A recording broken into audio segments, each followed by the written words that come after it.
Hello, I'm Isaac Hayes III, founder and CEO of Fanbase. And right now, we're accepting investors in our $17 million round to revolutionize the future of social media. Today, for just $399, you can own 60 shares of stock in Fanbase at $665 a share. Go to startengine.com/fanbase and invest today. While the big platforms have grown too massive and disconnected from their users, Fanbase is building a platform where creators and users truly come first. We've already raised $8.6 million from everyday investors who believe in this vision, and now you can join them. This is your chance to invest in a social media tech company with over 1 million users that is disrupting media by allowing anyone to reach all of their following and monetize their content from day one. The market is changing, big platforms are failing to serve their users, and Fanbase is stepping up to fill the gap. Don't wait until it's too late. Invest now. Invest for yourself and your future. Go to startengine.com/fanbase and own the future of social media.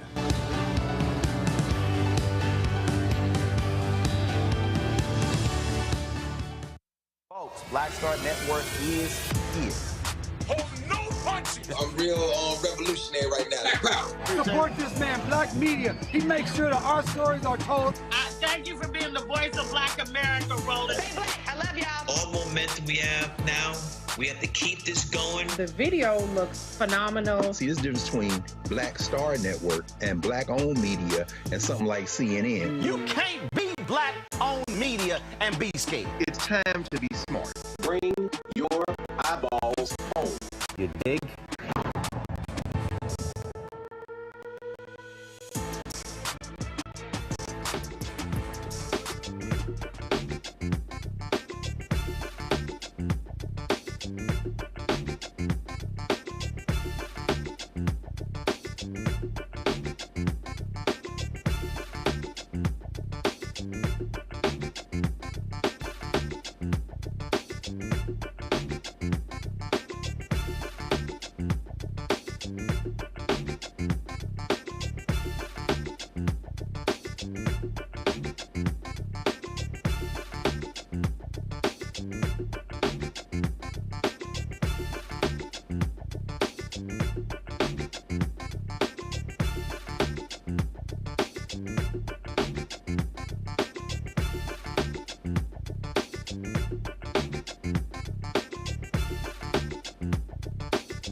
Today is Monday, February 17, 2025, coming up on Roland Martin Unfiltered, streaming live on the Black Star Network. Nearly 100 people have died in a series of recent plane crashes since the twice impeached, criminally convicted felon-in-chief Donald Trump took office. Now, hundreds of employees at the Federal Aviation Administration have been fired just weeks after a deadly crash in D.C.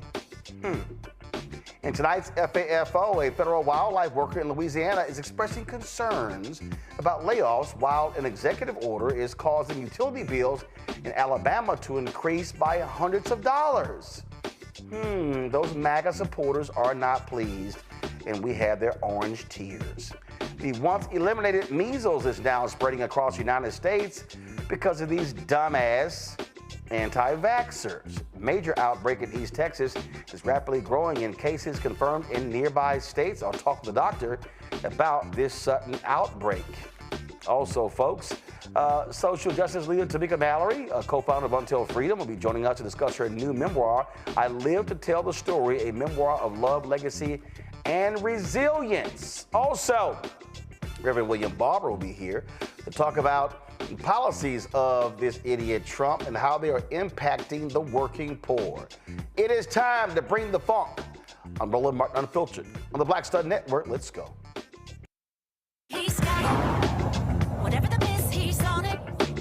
Whatever it is, he's got the scoop, the fact, the find. And when it breaks, he's right on time and it's rolling.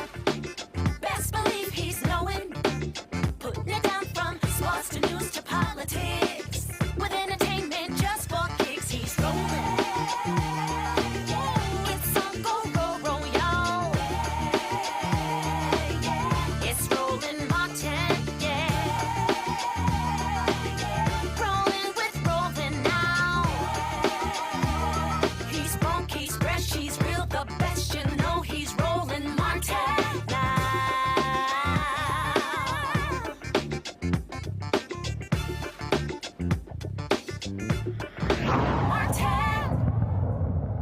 We truly have idiots who are in control of the federal government. That's right, Elon Musk and his dumb Doge workers are creating all sorts of havoc, firing people left and right, even though they don't even bother to research what they actually do. They're just, what the hell? We're just gonna fire people. Now, more than 400 support staff employees at the Federal Aviation Administration, they've been fired. That's right, fired. You know, the people who handle critical behind-the-scenes work, you know, like maintenance, environmental safety, as well as aeronautical information. Yep, the kind of jobs you don't always see, but who are absolutely essential to keeping planes moving safely in the U.S. airspace. Now, here's where it gets even more concerning. These terminations come just weeks after a tragic mid-air collision in Washington, D.C. that killed 67 people. Yep, and guess what happened today? A flight from Minneapolis to Canada, guess what? Serious winds, it then flips over and 80 people word came out. Now, you've had some also private aircraft that have been involved in air crashes as well. Now, these idiots at DOGE, their mission is to so-called streamline federal agencies and reduce workforce costs. And this round of firings is part of those cost-cutting measures. Let's be clear. Air traffic controllers themselves weren't affected. They're protected under a different union, but trust me, they're coming after them. These union leaders say these support staff losses could still seriously impact aviation safety. David Spiro, who leads the union representing these workers, said that those emails started rolling in late Friday night and kept coming. And here's the part that hits home. They weren't just numbers on a spreadsheet. These were people, real people, people like us who work hard to build careers and provide for their families. And many of them had just been hired or promoted within the last year. The National Air Traffic Control Association, they're still assessing the potential risk, but with air travel at an all-time high, there's a lot of concern that these cuts could put even more pressure on the system. But it's not just the FAA. Do y'all realize that these dumbasses actually fired personnel that oversaw the nation's nuclear arsenal. Who thought that was a good idea? More than 300 workers this weekend were fired. Then the dumbasses in the Trump White House like, yeah, we might need them. So then they started trying to call them, couldn't reach some of them, to rehire them. Y'all, this is the people with some of the most sensitive jobs in the federal government who oversee the nuclear arsenal. But the so-called rocket scientists working with Elon Musk, they were just like, yeah, whatever. We'll just sit on a spreadsheet. We're just going to slash people. Do y'all see what's happening? Agency after agency. And then they're claiming, oh, we're saving $6 billion a year. They can't quantify it. Then they keep saying tax savings. Actually, it's not tax savings because it's money that's already being allocated, being budgeted. Then they're saying that, yeah, this is going to make us more efficient, but you don't know what they actually did, and you don't know the down-the-line impact and who they're actually hurting. The idiots, they're just doing whatever they want to. And guess what? Look at the polling data. America's like, oh, yeah, we like what they're doing until it impacts you. 67 died in that plane crash at DCA. What happens when you have the next plane crash? The next one. And then train derailment. Then what happens when they're getting rid of the safety folks when it comes to cars? Then what happens when it comes to our water, our food? They're whacking the people in the CDC who track things like bird flu. Okay, so then what happens next? This is what these fools voted for. And later we're going to show you how some of these people who voted are now crying. In fact, the Wall Street Journal did a big story, and these were, I thought they were only going to do that stuff. What they weren't going to do over here, they told you they were going to do all of it. And see, this is the other thing that really gets me.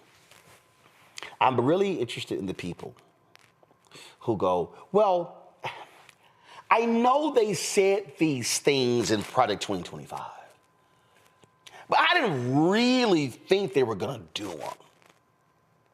I had that conversation yesterday. I was walking back to my hotel in San Francisco, leaving the NBA All-Star Game event, and a brother stopped me, and he actually said that. He was like, yeah, I think a lot of people, they voted because they didn't think they were actually going to do it. I was like, they told you. Axios first reported in 2021. Project 2025. New York Times followed up with that. We told you about their reporting. We told you about Project 2025 in 2021, 2022, 2023, 2024. Vice President Kamala Harris told you repeatedly. It was all at the Democratic National Convention. Taraji P. Henson told you at the BET Awards. All these people. But see, here's what I think happened. This happens all the time. It's not my backyard. I want them to cut that. Ooh, but not this here. Don't cut this here. In fact, that was a tweet I saw. Alaska Senator Lisa Murkowski. She actually, in reference to Russell Vought being confirmed, she talked about how it was important to bring trauma to the federal workers. She was defending her vote for Russell Vought. Yet when they started slashing cuts, including 100 Native Americans in Alaska, all of a sudden, Lisa Murkowski is shot. These are critical jobs. You got Katie Britt, senator in Alabama. Oh, when they start slashing those dollars for research hospitals, they forgot those universities are in their states. I can go on and on and on, all around the country. All of these red state senators. In fact, oh my God, I saw a tweet on the plane flying back home today. I saw a tweet from Senator John Kennedy of Louisiana, the same fool who voted for RFK, the same fool who likely is going to vote for Kash Patel, decrying the firing of probationary FBI agents and talking about how this is important to Louisiana. But y'all voted for the people who are doing the cuts, and y'all actually have oversight, and y'all won't actually even call a committee hearing and demand Elon and his team come there to address it. It's all because you are deathly afraid of the dictator Donald Trump. See, here's what I think what's going to have to happen. And it's hard because a lot of black people are going to get hurt. 1 in 5 federal workers are African Americans. And I told you MAGA's effort to defund black America. I think the only way we confront this is we're going to have total destruction. Now, I know somebody watching me right now is like, damn, bro, do we have to go that far? Yeah. I think the only way we deal with this is if these MAGA right-wing nutcases lose everything. That means farmers, you're going to have to file for bankruptcy. Because the billions you lost from USAID in Kansas and Texas, that means Georgia farmers, you're going to have to go belly up. Oh, yeah. That means that all y'all white folks in West Virginia, in Arkansas, and South Carolina, and Mississippi, who depend on those SNAP benefits, you're going to have to go hungry. Oh, yeah. All of these places. Oh, NASA in Houston, NASA in Alabama, SpaceX going to replace all y'all. Then all of a sudden, Republicans in Texas and Alabama going to be like, wait. Don't, wait, what are you doing? I mean, don't, those cuts, yeah, because those are jobs. And guess what happens? Those people have homes. Look what's happening in Washington, D.C. in the last 60 days. More than 5,000 homes have been put on the market. Those are federal workers. But those are not just federal workers. Those are people who actually get federal contracts. See, when I laid out to y'all the defunding of black America, I wasn't joking. It was the people who received federal contracts. And then it's going to trickle down state contracts, county contracts, city contracts, school district contracts. We're talking billions of dollars. People who have kids in school, who are in college, people who are in their late 40s and 50s, who still have another 20 to 25 years of work in them, they've got no place to go. So what then happens? I'm telling y'all right now, the only way these MAGA people and these independent voters, and let me also say it, the 90 million people who sat their asses at home and did not participate in the election, the only way we're going to get their attention is going to have to be total destruction. They're going to have to lose everything. They're going to have to lose their farms, their businesses, the money they get. When the Republicans start trying to pass a bill for their $4.5 trillion tax cut, you know what they're targeting? Food programs, health programs. So you're going to start seeing individuals who have surgeries planned for 6 months late from now, trying to get them done the next month. That stuff's going to get cut.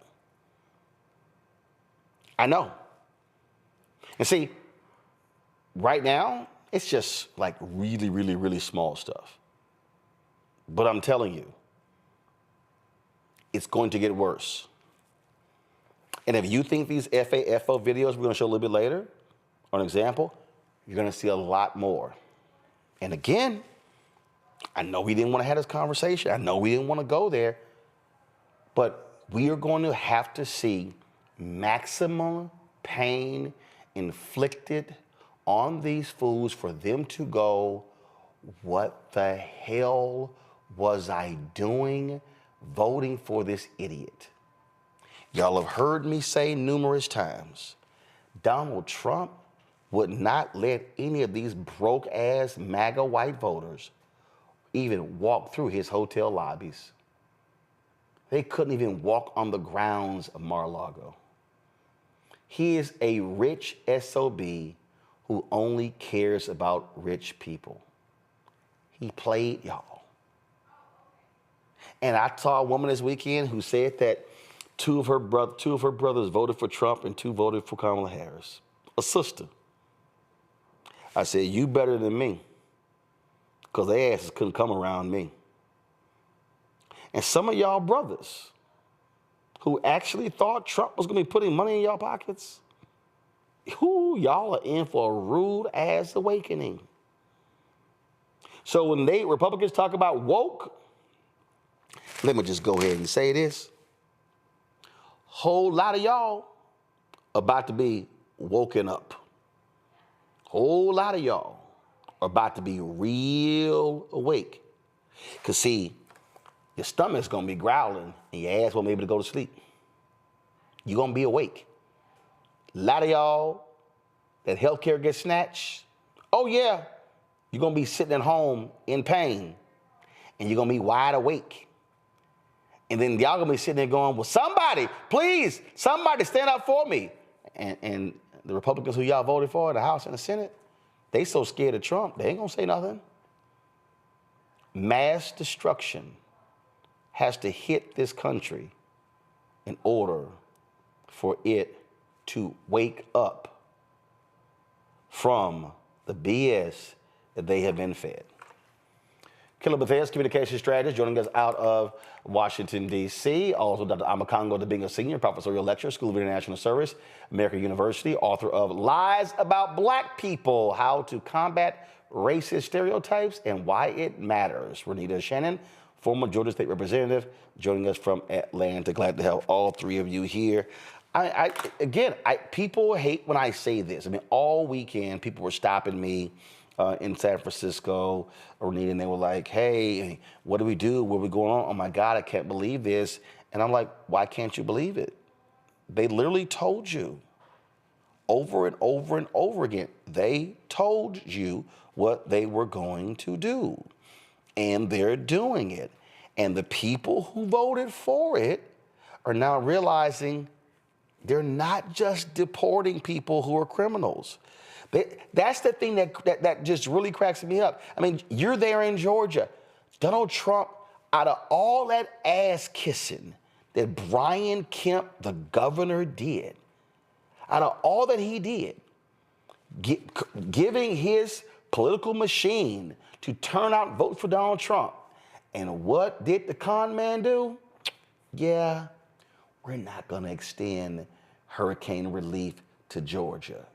Thank you very much for your votes. Now y'all can kiss my ass.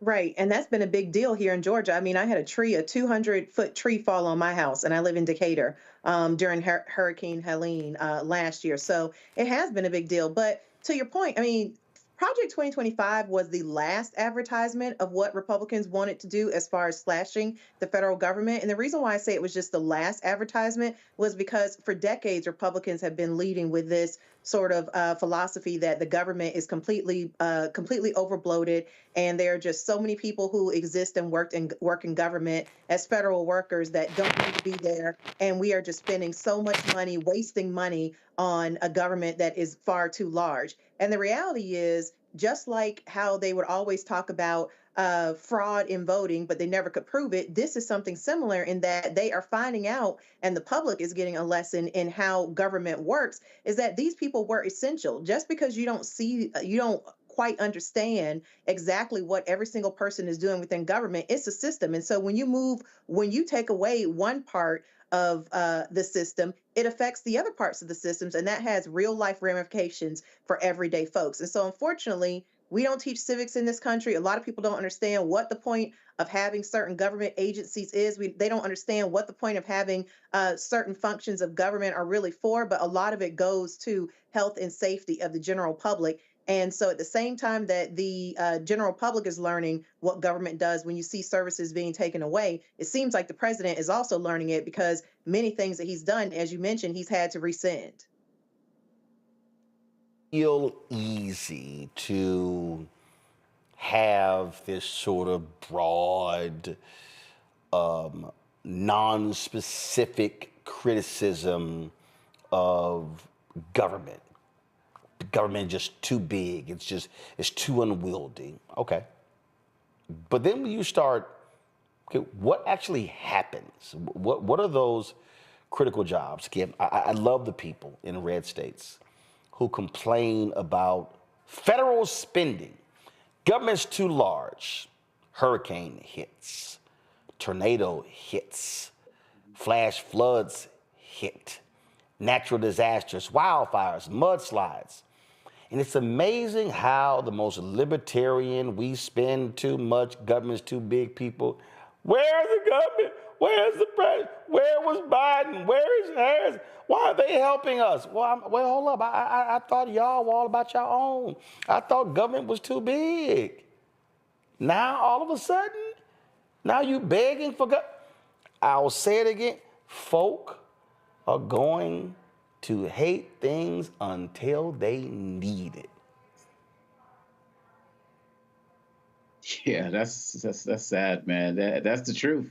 And I feel like I'm a little bit concerned, though, because I feel what you're saying, but I'm hoping that there can be a break before people lose everything, because once they lose everything, that's just going to lead towards some type of violent outburst towards our own communities.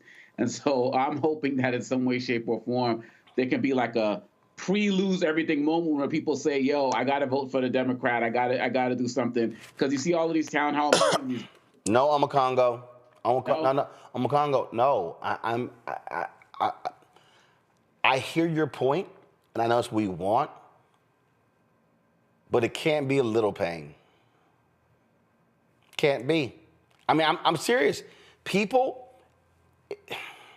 I use this example about a drug addict. You can sit here and warn your cousin, warn your uncle, warn your brother, warn your sister, and they're gonna keep doing it. Like, yo, you're gonna go to jail. Boom, this gonna happen. And you keep wanting, you save them. You try to help them out, and then you have to reach a point where you say, you're gonna have to go to prison. I've tried everything I could to prevent that from happening. I don't want harm coming to you, but you are so hard-headed that you're gonna have to hit absolute rock bottom for this to happen. And again, we're all impacted, but this is where you gotta say, tariffs, go right ahead. Since all you dumbasses believe this fool who said, no, we can make money from tariffs. Okay, knock yourself out. Okay, since y'all think we can just whack 1 million federal workers and it won't mean a thing, okay, go right ahead. America has to hit rock bottom to realize they have been played, they've been in a cult, they fell for the okie doke and the banana in the tailpipe, and then this is where they say, now do you want to listen to us? Because we told you that fool was a con man, a con artist, and his party backed a con artist. Are you now listening to us? I hear you, and I hope that is indeed the case, right? That people will start listening. I was watching your broadcast from last week with Nola, and she was talking about being in a meeting all day and how it just kept pressing in her mind that some of these guys do just want to watch the world burn, but these are the guys who are at the top, who are more well-to-do. The folks at the bottom got to realize that they're going to burn with us if they don't get it together. And really, at the end of the day, I hope that when they hit that rock bottom, that they do understand that there is a group of people, there's party, who they've been called, woke and leftists and Marxists and all of that socialist stuff. All of the policies they're fighting for are the policies you're losing right now. I remember you played that farmer last week who was fighting. He was like, I voted for Trump, blah, blah, blah. And, the policy with the Infrastructure Act that he was getting benefits from, Biden and Kamala Harris ushered in. People have to start making that connection. And the last thing I'll say, Roland, is that we need to continue to build this media platform and others, because these guys who are on the conservative and MAGA, someone did a survey on NBC, I was listening, and they said there's about 600 100,000 of them who are subscribed to these different social media posts, but like 70,000 in the liberal spaces. But even with that, we still had a close election. And so we have to keep targeting them with real information to challenge their misinformation and disinformation. And I'm sure we're going to be able to be prevailing in the midterms if we can break their ecosystem as they continue to fall towards rock bottom. Because if we don't break the ecosystem, Trump's just going to come in with some type of check or like he did with the farmers before, and they're going to say, he's our savior. I'm still riding with Trump. And we got to make sure that doesn't happen. And I don't want this to happen, Kelly, but it actually has to happen. These people, I'm sick of what's going on. They are in search of trying to blame somebody. And these largely white voters, they want to blame immigrants, they want to blame DEI, they want to blame CRT, they want to blame woke, they want to blame Black Lives Matter. Then you got these Simple Simon Negroes. They want to say, oh, it's all Democrats' fault, and we ain't got this, we ain't got that. Okay, all these people who are just in a constant state of complaining, they're going to have to lose some shit, Kelly.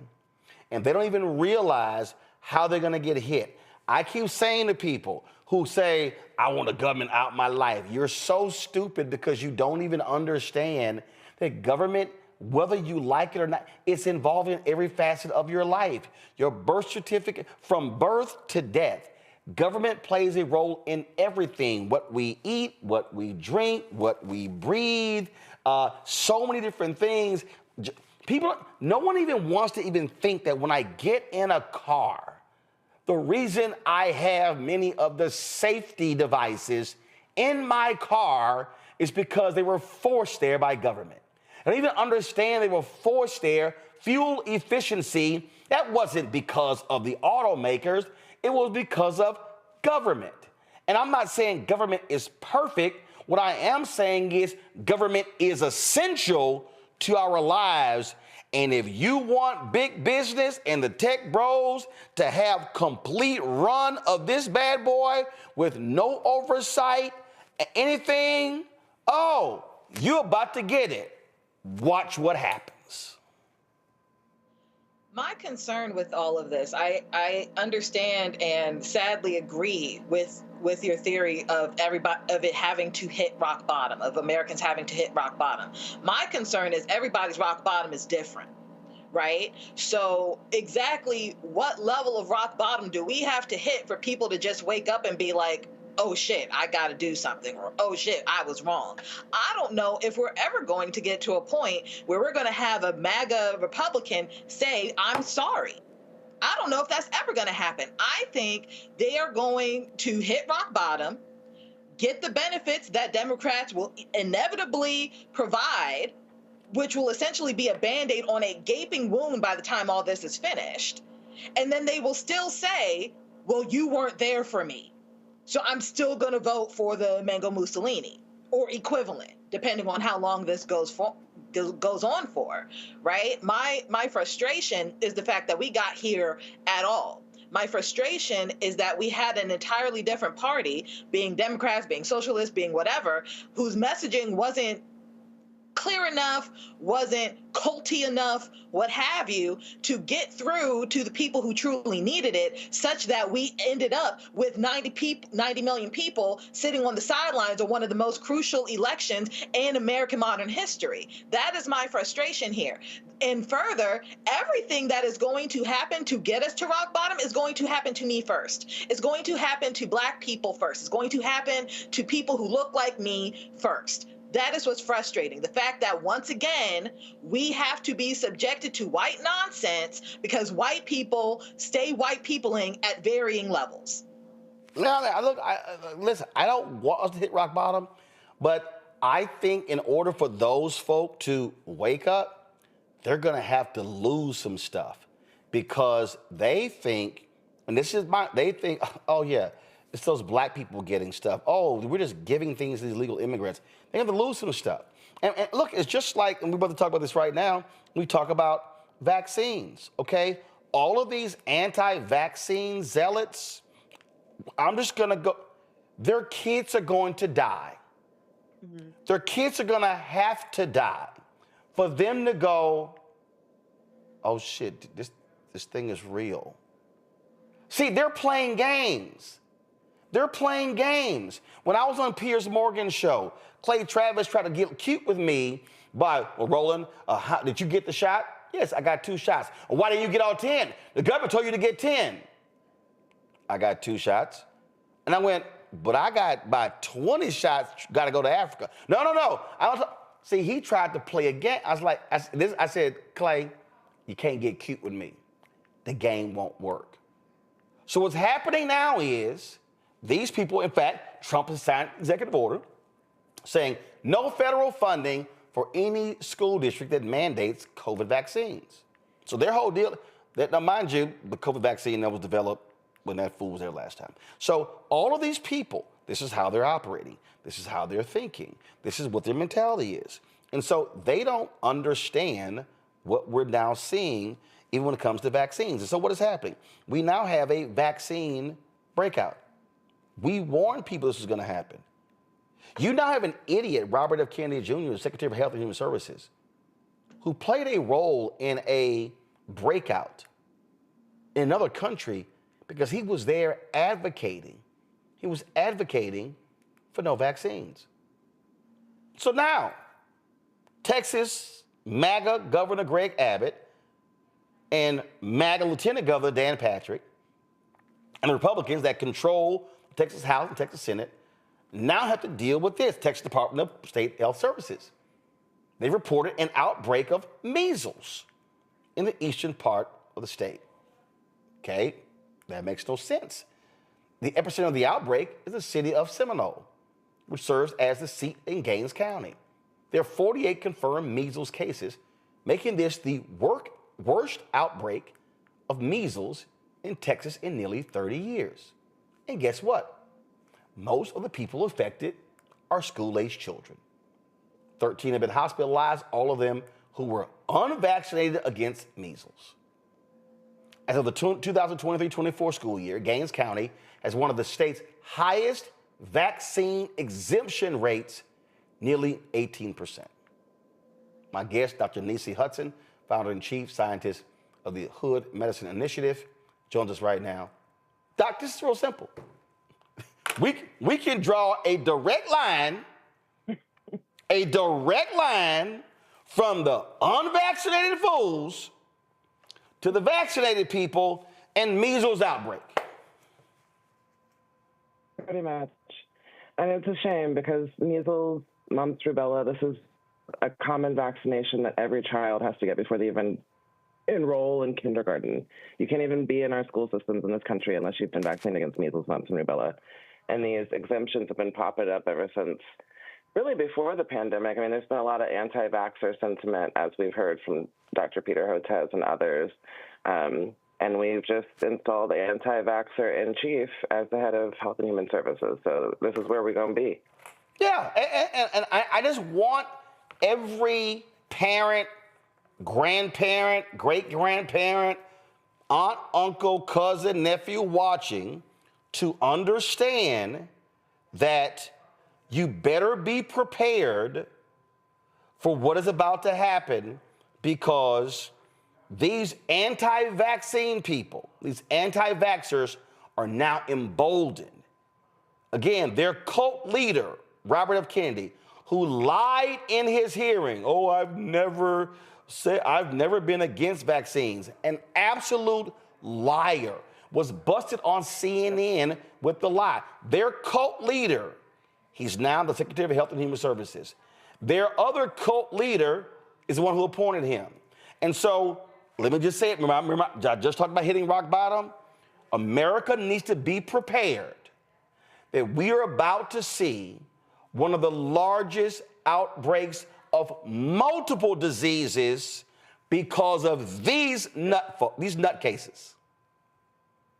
Wait, we're already seeing that. Like, thus far, we've got this outbreak in Texas, but we also have tuberculosis brewing in Kansas, and we had a measles outbreak in Chicago last year. So this is just going to continue, unfortunately. And since we're talking about RFK, remember that he also ties vaccines to a widely already debunked for decades myth that autism is caused by vaccines. And just this week, you see that he's also planning to go after students who rely on psychotropic drugs, neurodivergent students, students that are being treated with antidepressants for mental illness. Not just students, everyone. They're going after antidepressants now. So it's not lost on me that there's that connection as well to him trying to link vaccines to autism. Yeah, and so, I mean, and again, this is just where we are. And for the longest, you know, it was initially autism, but now it's now extending to a host of things. And again, we just need to be prepared for it. So if you're a parent, if you're out, what do you do? If you're getting your child vaccinated, what do you do? Because you don't necessarily know they are sitting in a classroom with a kid who's not vaccinated. Well, let me say something about, this is the wonder of vaccines. They protect the herd. They protect the vulnerable. That's supposed to be their function. And we talked about herd immunity a lot when, you know, the pandemic first started. And the whole point of it is to keep a certain percentage of the population vaccinated so that they protect everyone who's maybe not or maybe can't be, right? But like you said, with these rates of exemptions getting up to 18% in some counties, that skews that balance. And so outbreaks are able to happen whenever people come around. Now, let me say for measles, mumps, and rubella, but particularly for measles, anyone who's been vaccinated against that and has had their full course, first dose is typically given to babies around 12 to 15 months, and the second is usually 4 to 6 years old. So if you've had those, you're good for the most part. Now, if you're not vaccinated with measles in particular, highly contagious. This is why it's doubled in a matter of days. And really, they're estimating it could be up to 200 to 300 people in West Texas infected that just haven't been tested, right? And so when we talk about, that contagious factor, it's super high with measles. If you're not vaccinated, there's a 90% chance that you're going to get it if you are in a room with someone who has it. Wow. And if someone sneezes with measles in a room and you enter that room 2 hours later, you could still get it if you're unvaccinated. It's highly contagious. Highly, highly, highly contagious, especially in children. That's all they do. They're germ buckets. That's all they do is sneeze and cough and spit on each other. So that's the danger. But for those who have been vaccinated, that's the point of doing it, so your child is protected. But I will note that in this particular case, this is in Texas in particular, it's a very, I wouldn't say contained. I mean, obviously it's still growing, but this started in a small Mennonite community that's in a rural area, and it's spread to some other rural areas. It's in New Mexico now. But I guess thankfully at this point, a lot of those children are not in the general urban population. So there's a chance for containment, let's say, and hopefully a lot of those other children have been vaccinated. But just want to make that note so that people don't think it's like running too rampant. Look, it's just something that we have to understand and be prepared for. Unfortunately, the guardrails are off. I mean, we literally are about to be in when it comes to health, when it comes to our food, when it comes to the environment, when it comes to water. We are about to be in for a free-for-all because their philosophy is just take all regulation, take everything away. And this is like going back to hell, caveman days, anything goes. And I will tell you, our pediatric advisor, Dr. Yancey, he has been telling everyone we've had him on, he's been telling everyone, especially in our communities, make sure your kids are vaccinated, because this man, he's already talking about, you heard him in the confirmations, he's talking about how Black people have more robust immune systems, so they don't need the same vaccine schedule as everyone else. You already know what that is. vaccine apartheid, and it leads to other eugenics, basically, is what he's saying. And it's a lie. We all need to be vaccinated. And so I don't know what's going to happen in terms of access because the CDC has been gagged. We've withdrawn from WHO. They've put us at a severe disadvantage and actually handed the evolutionary advantage back to the microbes, which had previously been essentially eradicated. There's only one way this goes, and it leads to more disease burden among society, particularly among the most vulnerable among us, and ultimately to increase mortality among the entire population. There are no other outcomes. This is a move to cull the population. A move to cull the population. What else do Nazis do? I mean, he's repeated Hitler's rise to power bar for bar. What comes next? You tell me. People need to understand that what has been unleashed. I said this on ABC in 2017. I said the Republican Party has allowed evil to enter their party. It is now going to consume them. That evil is now going to consume this country. The thing that they don't understand about evil is that it's indiscriminate. Everything that the light touches is its kingdom. You let it out, that's a wrap. White people seem to think, and they're learning, sounds like they're learning if you look at TikTok, but they seem to think that they could just throw piranhas in the pool and they only gonna eat us. That's crazy. That was this story here. I'm gonna pull it up. Give me a second. I saw this in Politico, and it was really quite fascinating. And the headline says, he spent years watching Silicon Valley take companies apart. Here's a warning for DC. A tech insider speaks about Elon Musk's playbook for Doge. And then when you go into the story, it was Derek Robertson is the reporter. And he talked to Rohit Krishnan, a Bay Area-based engineer, economist, and venture capitalist. And this is what I found to be interesting, what he said. He said, the reporter writes, America's global dominant digital platforms were built by aggressive, engineering-driven culture that prizes disruption over stability. The investors and engineers behind it have long believed that given the chance, they could build a better government as well. What we have to understand, because the point that you made about the microbes, you said that we had it under control. When we talk about government offers stability. It's the stuff that people don't even understand. I say this all the time. We have the ability to drive down highways and go down roads and walk into stores and visit parks and do things, and we think nothing about how it was constructed, who did it, how it was built, what were the checks and balances, when we go to a park, for the longest, we thought that, you know what, guess what, our kids are playing on playground equipment, then we find out lead paint and things along those lines, that became a huge issue. And so we go through this world not thinking about any of these things because that was actually somebody in government's job to do. That was actually stability.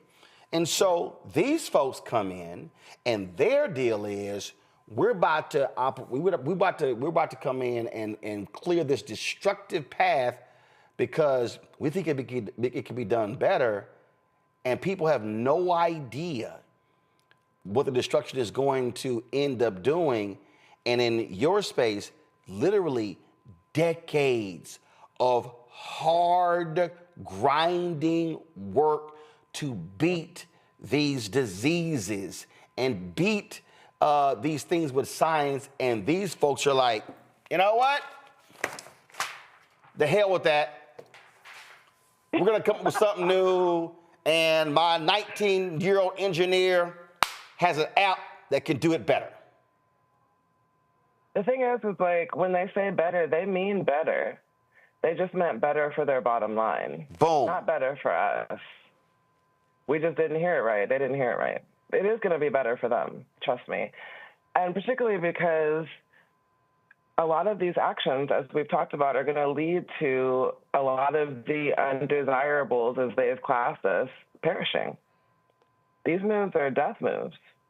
We've cut off funding for farmers. We're going to deport the majority of the workforce that helps with food production.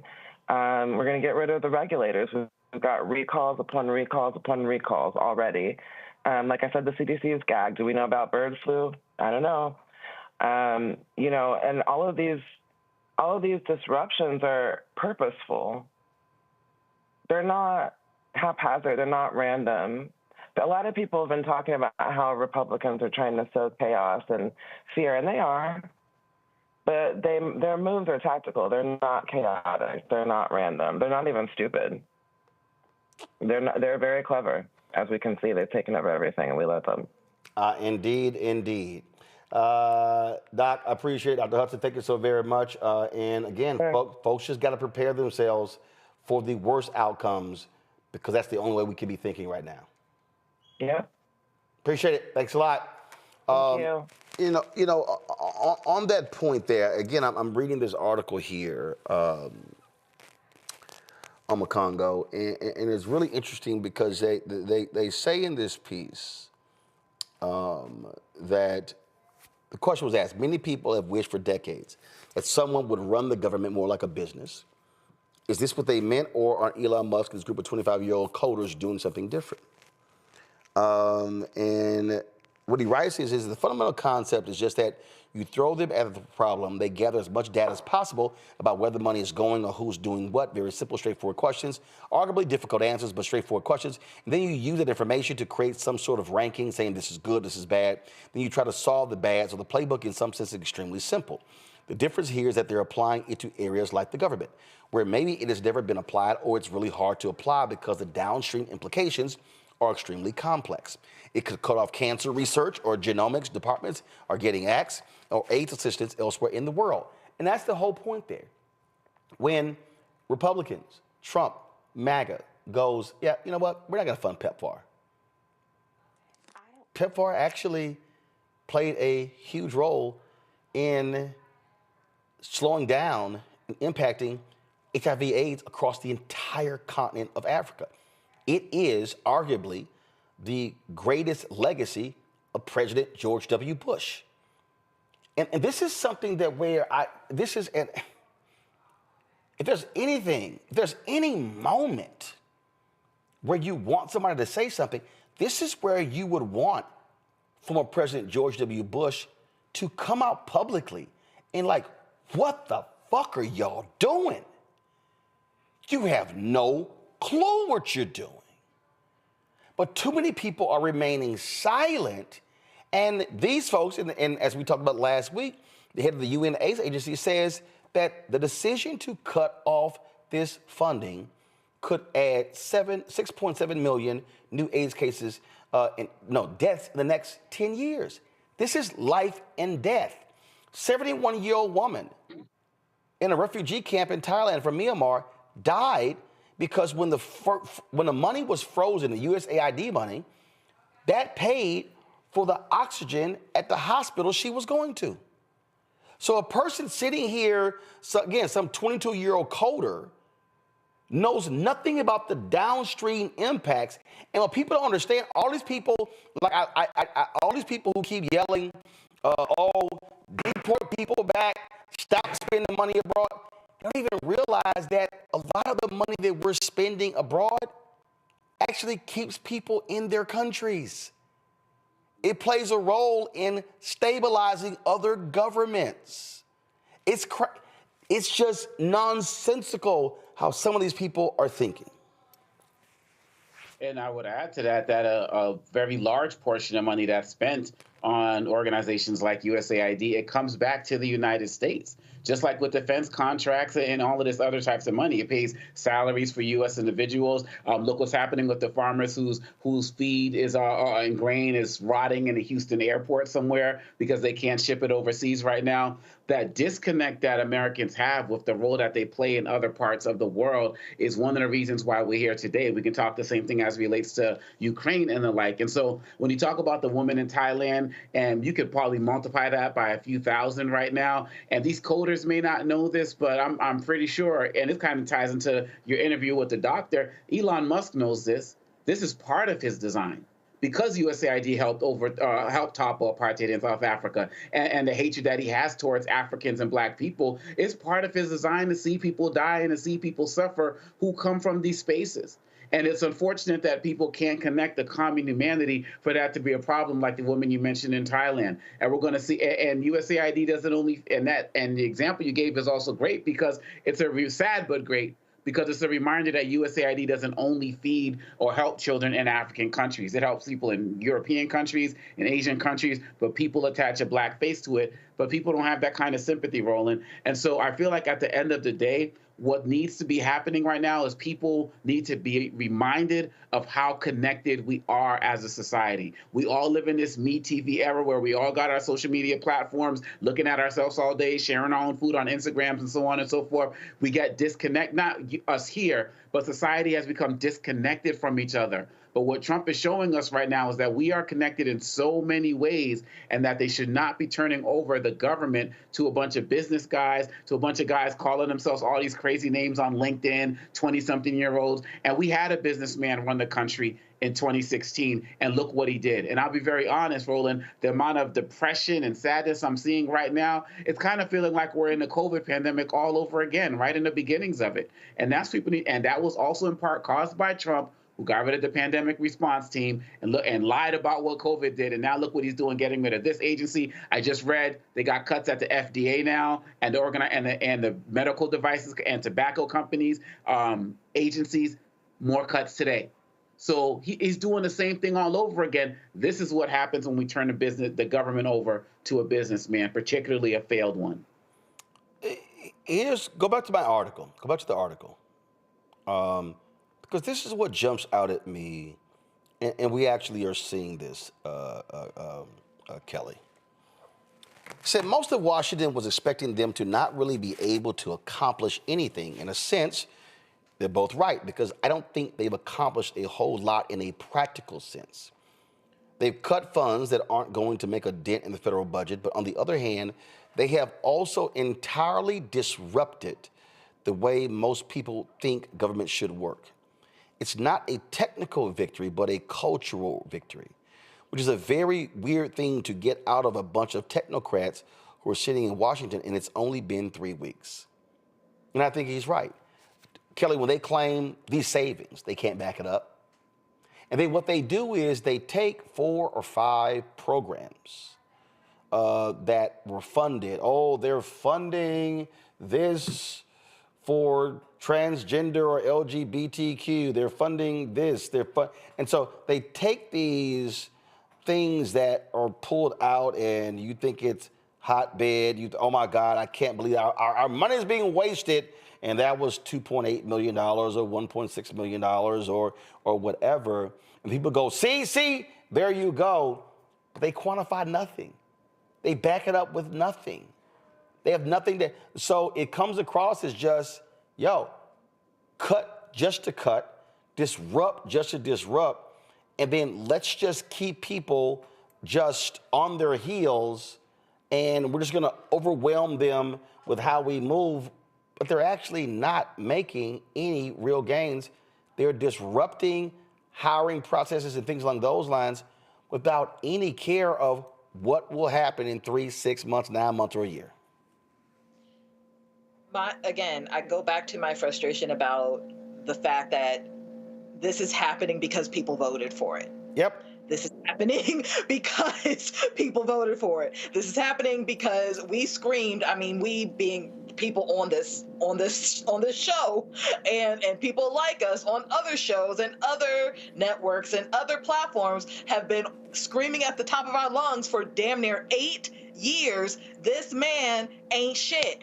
Like, I can't get that part out of my head. The fact that we have been the canaries in the mine for almost a decade, and people still didn't listen. And we are now in a situation where everybody's about to find out because a couple people fucked around. That is what is bothering me about this entire thing. The fact that this is going to impact so many more people than the people who voted for it, right? I mean, I believe you said on your show a couple days ago regarding COBOL and how these babies don't even know the COBOL system regarding Social Security numbers and thinking people are getting Social Security from 150 years ago. Social Security didn't exist 150 years ago. What are you talking about? This is how the codes are run for people who don't have any Social Security in the system yet.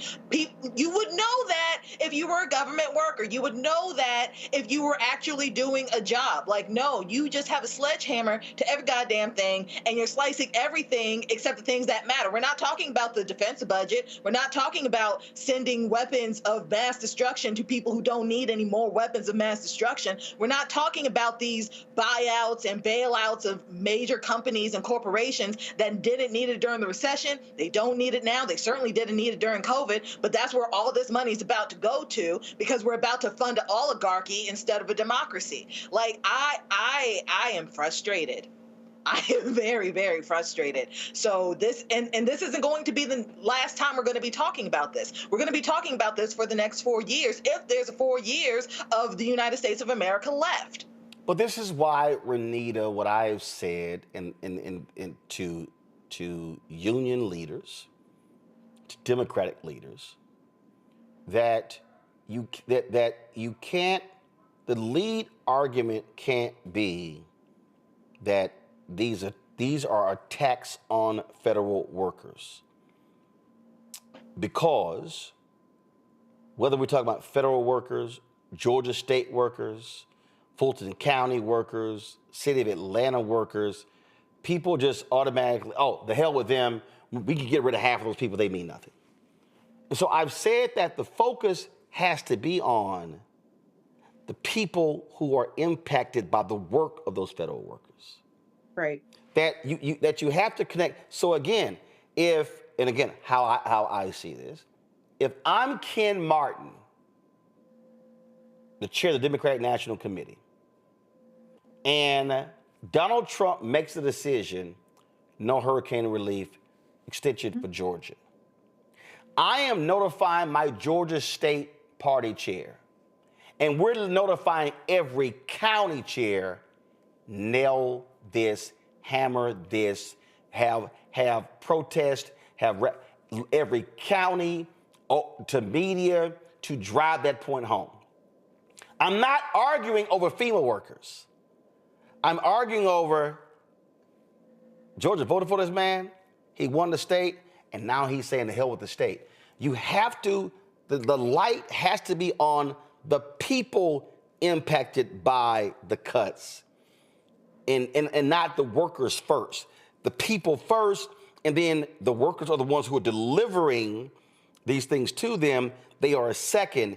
That's how I think you have to capture the hearts and minds of people in the narrative and the storytelling. And frankly, I think Democrats are failing miserably at doing that. Absolutely, without a doubt. I agree with you 100%. And your comments lead perfectly into what I wanted to say about this issue, which is that the fallacy that you can run government in the way that you would run a business is something that leads to a lot of death and destruction for the general public. And the reason that is because government exists to pool together resources so that we can provide greater safety for the general public and support overall well-being of the general public. Corporations don't have that aim. Their aim is just to make as much money as possible. And so when you think about government, what you should be thinking about, and this kind of leads into your point, showing folks the impact of what happens when you disrupt government, is that, for example, you may think it's a great idea to slash all these employees at the FDA. Well, the reason why the FDA exists is because the FDA understands that you as an individual do not have the money nor the resources to test every single piece of food that you buy from the supermarket to make sure that it's not going to poison you. You don't have those resources. You don't have the labs, and you don't have the money to test all that. If we all pay taxes collectively, the government can disperse those resources and have an agency that will test the food for you. If you take a look at the way that we get around for transportation, Nobody has the money to pay for all the roads needed to get from here to work. I can't afford a road. Can you afford a road? No. But together we pay taxes and the government puts that money together. And then we have roads for people to go places. You look at the CDC, and it's the last example I'll give. Individually, you don't have the money to track if COVID, measles, communicable diseases are getting out of control. You don't have that money individually. But when you pay taxes as an individual, the government puts those resources together, creates a CDC, so the CDC is keeping track of that stuff for you. And so that is the function of government, is to pull together resources so that you can have better support and increase the well-being of the general public. And that is not what corporations do. And so I disagree with the article saying that this is a cultural win. It's not a cultural win, because people are going to very clearly see what happens when you just go and slash these agencies that Republicans have been saying for decades are bloated and just need to be run like a business, and they should just be cut in half. They've been saying this for decades. For example, I saw something just this weekend, a meme talking about, as it relates to the measles outbreak, it said one of the reasons why you see less child graves today than when you compare before the 60s was literally because the vaccine for measles came out around in 1963 is when it was distributed throughout the U.S. So before that time, it was common to walk in graveyards and see child graves. You don't really see that anymore. Why? Because after the measles vaccine came out in 1963, within 2 years, 97% of cases reported of measles dropped. That is that's the power behind having an agency that is tasked with tracking communicable diseases. That is the power behind going with programs and things that have been set up for your well-being. And so I really think that, unfortunately, like I said before, people don't read a lot and people don't take time to understand all this. And that's not, a knock on the general public. But there are a lot of people who are having to learn right now through experience that what the Republicans have sold the country is just not something that is actually workable. It's not something that's sustainable. And it's not something that actually goes to your well-being. All right, hold tight 1 second. We're going to a break. Lots to talk about when we come back. Tamika Mallory has her new book that we are going to talk about regarding her memoir. Also, the Trump Office of Civil Rights, Department of Education, they're going after anything that deals with race and the scholarships, grants, affinity programs, you name it. I told y'all this. Why do y'all think I wrote my book, White Fear? How the Browning of America is making white folks lose their minds. Didn't I warn y'all of this? Everything that's happening, I wrote right here. Folks didn't want to listen. If y'all want to support what we do, please join our Bring the Funk fan club. The goal is to get 20,000 of our fans contributing on average $50 each a year. That comes out to $4.19 a month, 13 cents a day. And I'm just telling y'all right now, and it's real simple. The work that we do here, it ain't been done by other black media. It's not. It's not happening at Ebony or Essence. It ain't happening at The Griot. It's not happening at Blavity. It's not happening at Black Enterprise. And so, I'm just letting y'all know. It's just us doing what we do every single day with this show and the Black Star Network. Your support is critical. You want to give via Cash App, here's a Stripe QR code. Use this QR code to give via Cash App. Or you can also, if you're listening, go to blackstarnetwork.com. Check and money orders, P.O. Box 57196, Washington, D.C., 2003 7-0196. PayPal, Martin Unfiltered, Venmo, RM Unfiltered, Zelle. Roland at RolandSMartin.com, Roland at RolandMartinUnfiltered.com. Get our swag. That's right. I was wearing my shirt all around All-Star Game. Don't blame me. I voted for the black woman. A lot of people said they wanted the shirt, so I was showing them the QR code. Go to RolandMartin.creator-spring.com to get your merchandise. I'll be right back.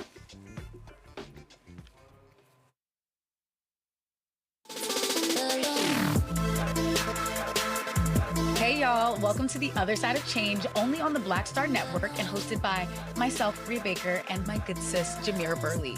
We are just two millennial women tackling everything at the intersection of politics, gender, and pop culture. And we don't just settle for commentary. This is about solution-driven dialogue to get us to the world as it could be and not just as it is. Watch us on the Black Star Network, so tune in to The Other Side of Change.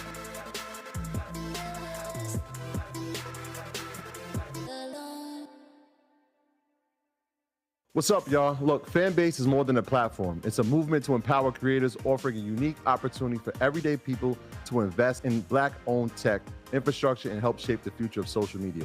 Investing in technology is essential for creating long-term wealth and influence in the digital age.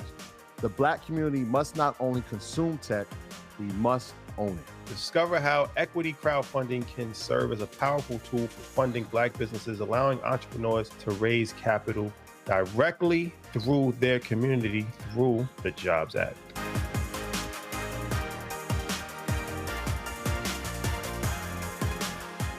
On the next Get Wealthy with me, Deborah Owens, America's Wealth Coach, have you ever had that $1 million idea and wondered how you could make it a reality? On the next Get Wealthy, you're going to meet Liska Askalise, the inventress, someone who made her own idea a reality and now is showing others how they can do it too. Positive, focusing in on the thing that you want to do, writing it down, and not speaking to naysayers or anybody about your product until you've taken some steps to at least execute. Liska Askalise on the next Get Wealthy, right here, only on Black Star Network. Hey, what's up? It's Tammy Roman. Hey, it's John Murray, the executive producer of the new Sherry Shepherd Talk Show. It's me, Sherry Shepherd, and you know what you're watching, Roland Martin Unfiltered.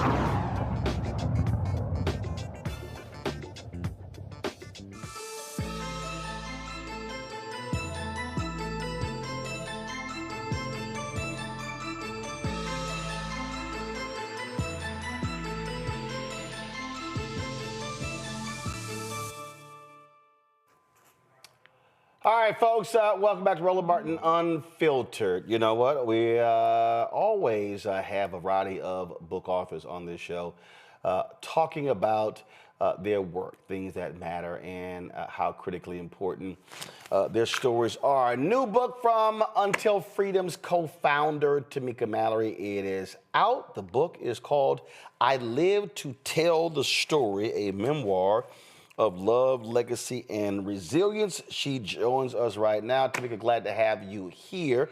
First, before we talk about the book, give us an update on the Target boycott that Until Freedom is involved in. Oh, thank you. Hey, Roland, I appreciate you for having me on. I just wanted to say I saw the commercial of the new show with Jamira Burley and Brea Baker on your network, and I'm just so proud that they will be on, two powerful sisters, and you always do such a good job of giving us all opportunities. The Target boycott is actually going well. It's a real grassroots movement that is growing from the community, from the people. I see so many folks across the country that whether or not we help to organize doesn't really matter because people are moving.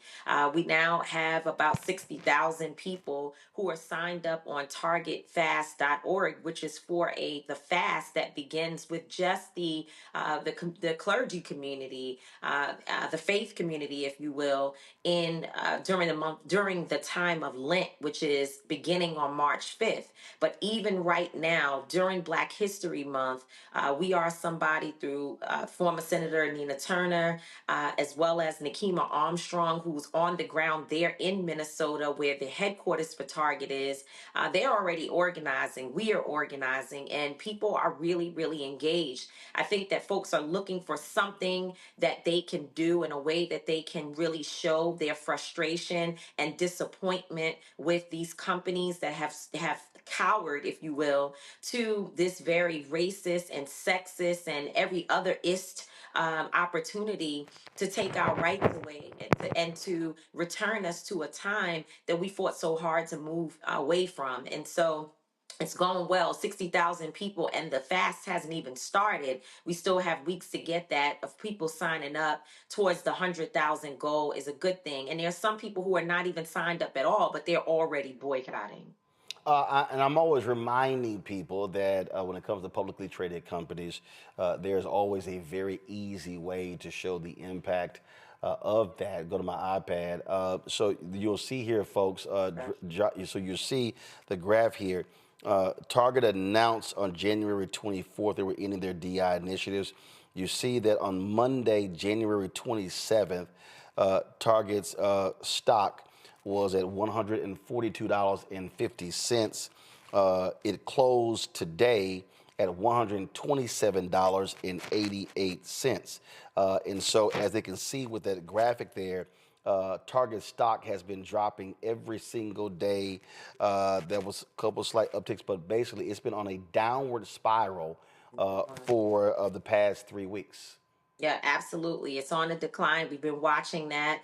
And some people say, well, how do we know that we have anything to do with it? Perhaps it has nothing to do with this movement. And that's a way for folks to sort of whataboutism us out of being focused on one company and one goal together. Actually, I have an answer for them. It's very simple.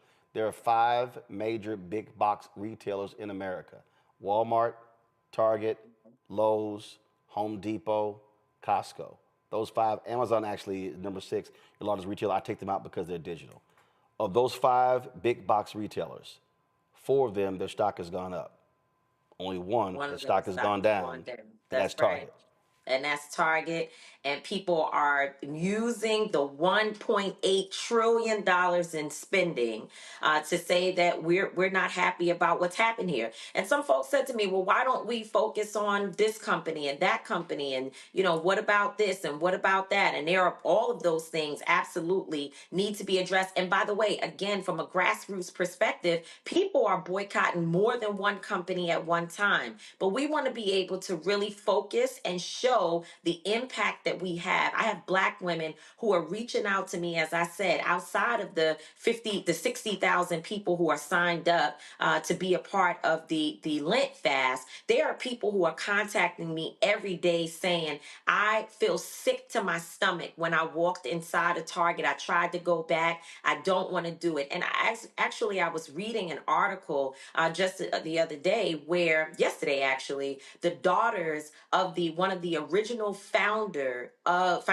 of Target said that they are upset that this has happened as well. They think that Target moved too quick to change their policies. They believe that their father would have wanted the company to stick by their morals and values. And so this movement is growing. They have even said that Target, and when I say they, I'm talking about Target, they have even discontinued the program that would have helped Black employees to increase and to grow in their careers. I mean, this is something that, we can't look away from. Folks have decided or had decided that Target was their happy place. This is where people felt safe, and they don't anymore. And so we're just responding to a need that's coming from the people.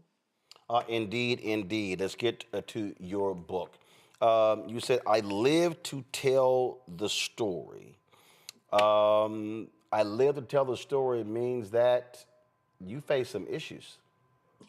Well, you know about them because you've been here either helping to counsel me through many of the issues that I faced. You have been there helping to strategize, helping me to speak up for myself and fight back against the attacks that I've had to go through that have been unfair at times. They've also at times also been made up, just blatant lies that have been told on not just me, but the other women that I've organized with, specifically during the Women's March. You were correcting even Black media that was spreading lies and incorrect information. And so you know that part of the story. But this book goes back before that. It takes you to my childhood, growing up in Harlem in a housing project. I didn't think that I was going to be the Tamika Mallory that people see today in front of cameras and leading groups and organizations. There was no storyline that said a girl growing up in Harlem in the projects would be that. But I have actually made something of myself. And, you and others have been along the journey with me. And there have been some things in between. My teenage years are outlined in this book. I talk about the bad decisions that I made, places and spaces that I shouldn't have been in, and being disobedient to my parents, and how that created some trauma that I carried with me for a long time, because in those places, instances, there was sexual assault, there was heartbreak, there was betrayal, a lot of things that I exposed myself to just because I was moving too fast. So I'm hoping that some young woman will look at my story and say, you know what, perhaps I need to change course and do something different with my life. I start to talk about my career, how I got started. Too many people believe that some of us just came out of nowhere because they met us in the midst of either the Women's March or the George Floyd protests or the summer of 2020, Breonna Taylor. And I thought it was time for me to let people know that my roots come from a time when I was sitting in rooms with leaders and I wasn't even speaking. I was just there listening, learning, and waiting for my opportunity to step into my role. And, you know, again, I talk about the Women's March, but I also talk about how dark it got, you know, how I ended up addicted to prescription pills because I couldn't rest, I couldn't sleep, you know, all about the struggles. And many people watched it happen. They watched online, sometimes articles, 10, 20 articles written about me and my associations, people calling me a hater of every group any group you could think of. They said I hated those people, especially being anti-Semitic, which I vehemently deny, disagree with, and have done a lot of work to figure out, you know, how to work closer with communities that may not understand me. And so I outline all of that. But the best part is that when you get towards the end of the book, you start to see that no matter what the challenges have been, I have been resilient. I have continued to persevere. And here I am sitting here today thinking that I was finished at one point. And in fact, the story is just beginning. I'm at a whole new chapter in my life. I spend a lot of time trying to explain to folk that we get a lot of people who love to say we need this, we need that. What's black leadership doing? Where are they going? Here are the folks who are leading protests, who are organizing things, organizing boycotts. But those very same people get to move on with their lives. They don't think about the toll on individuals.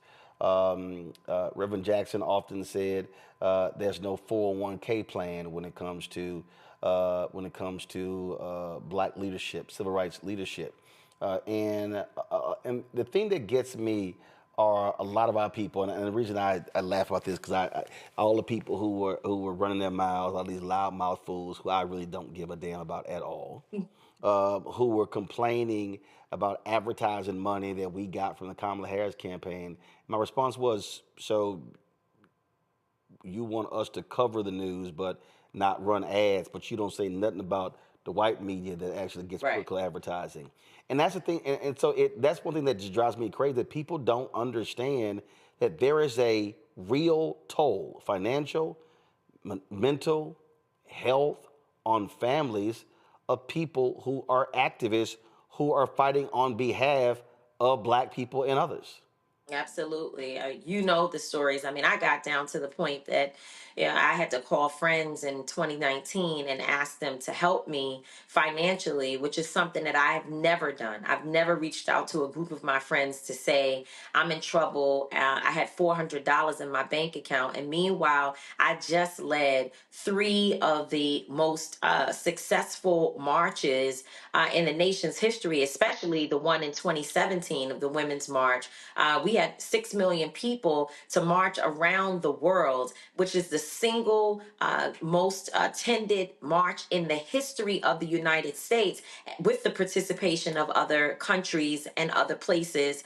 And you know, here I am at this point doing all of this, going to white women's homes, just telling them the truth. I didn't change my messaging. I didn't change who I was. I went into their homes and I told them, hey, you know, here's the problems. Here's the bias. Here's your blind spots. Why didn't you fall out with your family before the election of Donald Trump that time in 2016? You should have been getting thrown out of the family occasions because you should have been speaking to the issues around racism and sexism and fascism at the kitchen table. And now here you come and you want to join a movement and really come into the movement. And in many ways, it is a danger to the safety of women of color color because anything we say, it hurts your feelings. And I literally was having those conversations, being paid to talk about that with white women who were on a trajectory to finding themselves and finding solutions together. And out of nowhere, I had no speaking engagements.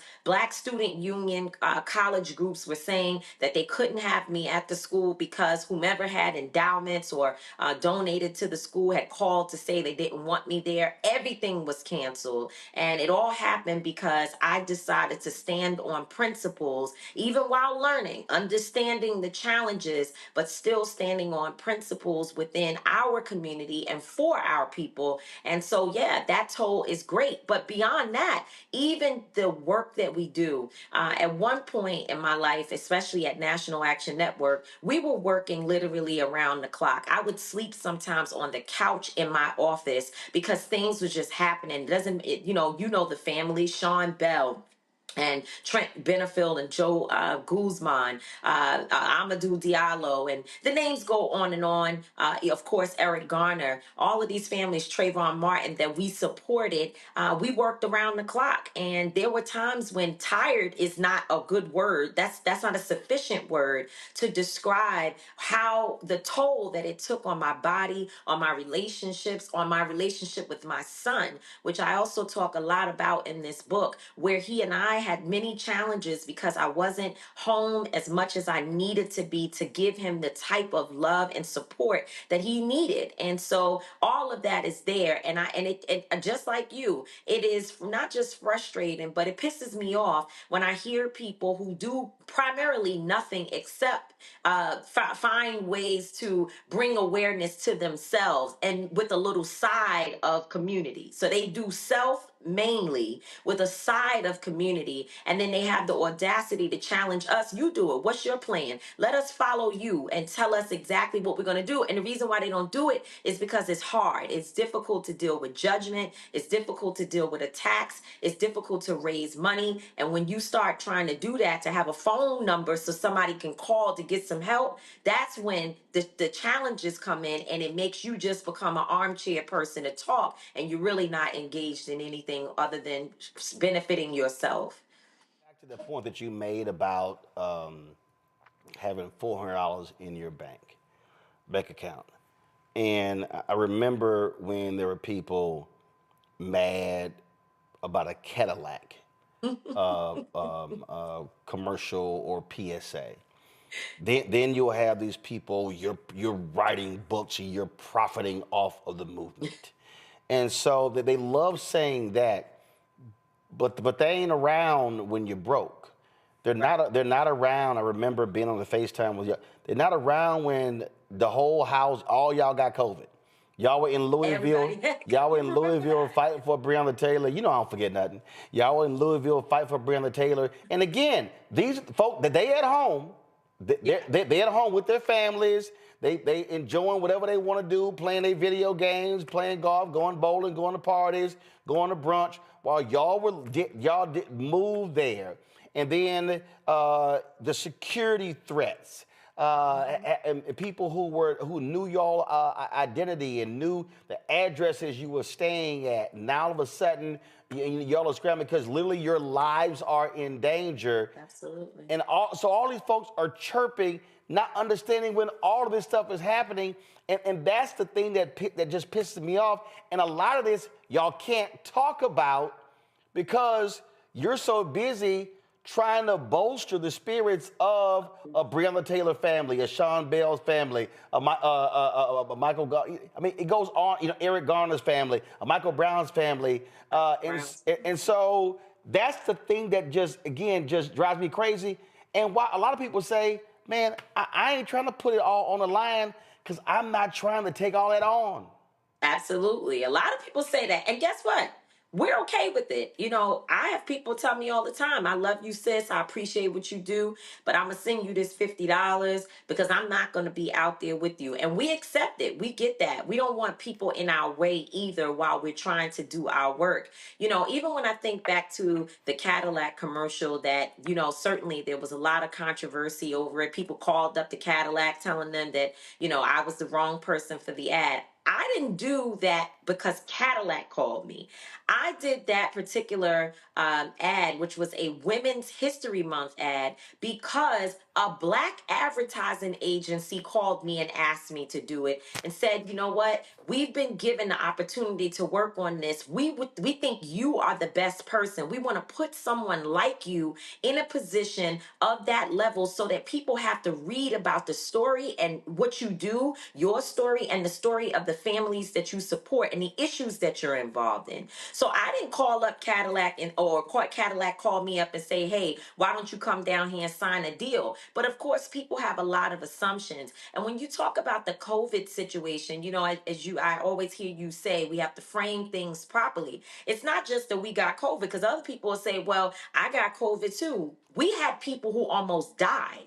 There were people who were so sick from being with us. They had health issues. And when we all caught COVID, our driver, Kevin Beatty, God rest his soul, he passed away recently. But at that time, Kevin was, you know, completely healthy. He was doing fine. He got COVID and got so sick that he was in the hospital. Another sister by the name of Toyera, the same thing happened to her. They had to airlift her. She was so sick. I mean, this is the toll. This is the sacrifice that we made. And I have pictures that I'm going to have to send you one day, so the next time I'm on, you can show them. I have pictures of Linda, Angelo, my son, and myself sitting on the side of a curve outside of a house that we rented in Kentucky, waiting to see whether the police or the white supremacists or who was going to show up, because we had all these police cars, we had helicopters, we had all types of surveillance items, drones over our home, and couldn't figure out where they were coming from. And we were worried. In the middle of the night, the whole security team said, everybody's got to get up because we don't know what's going on.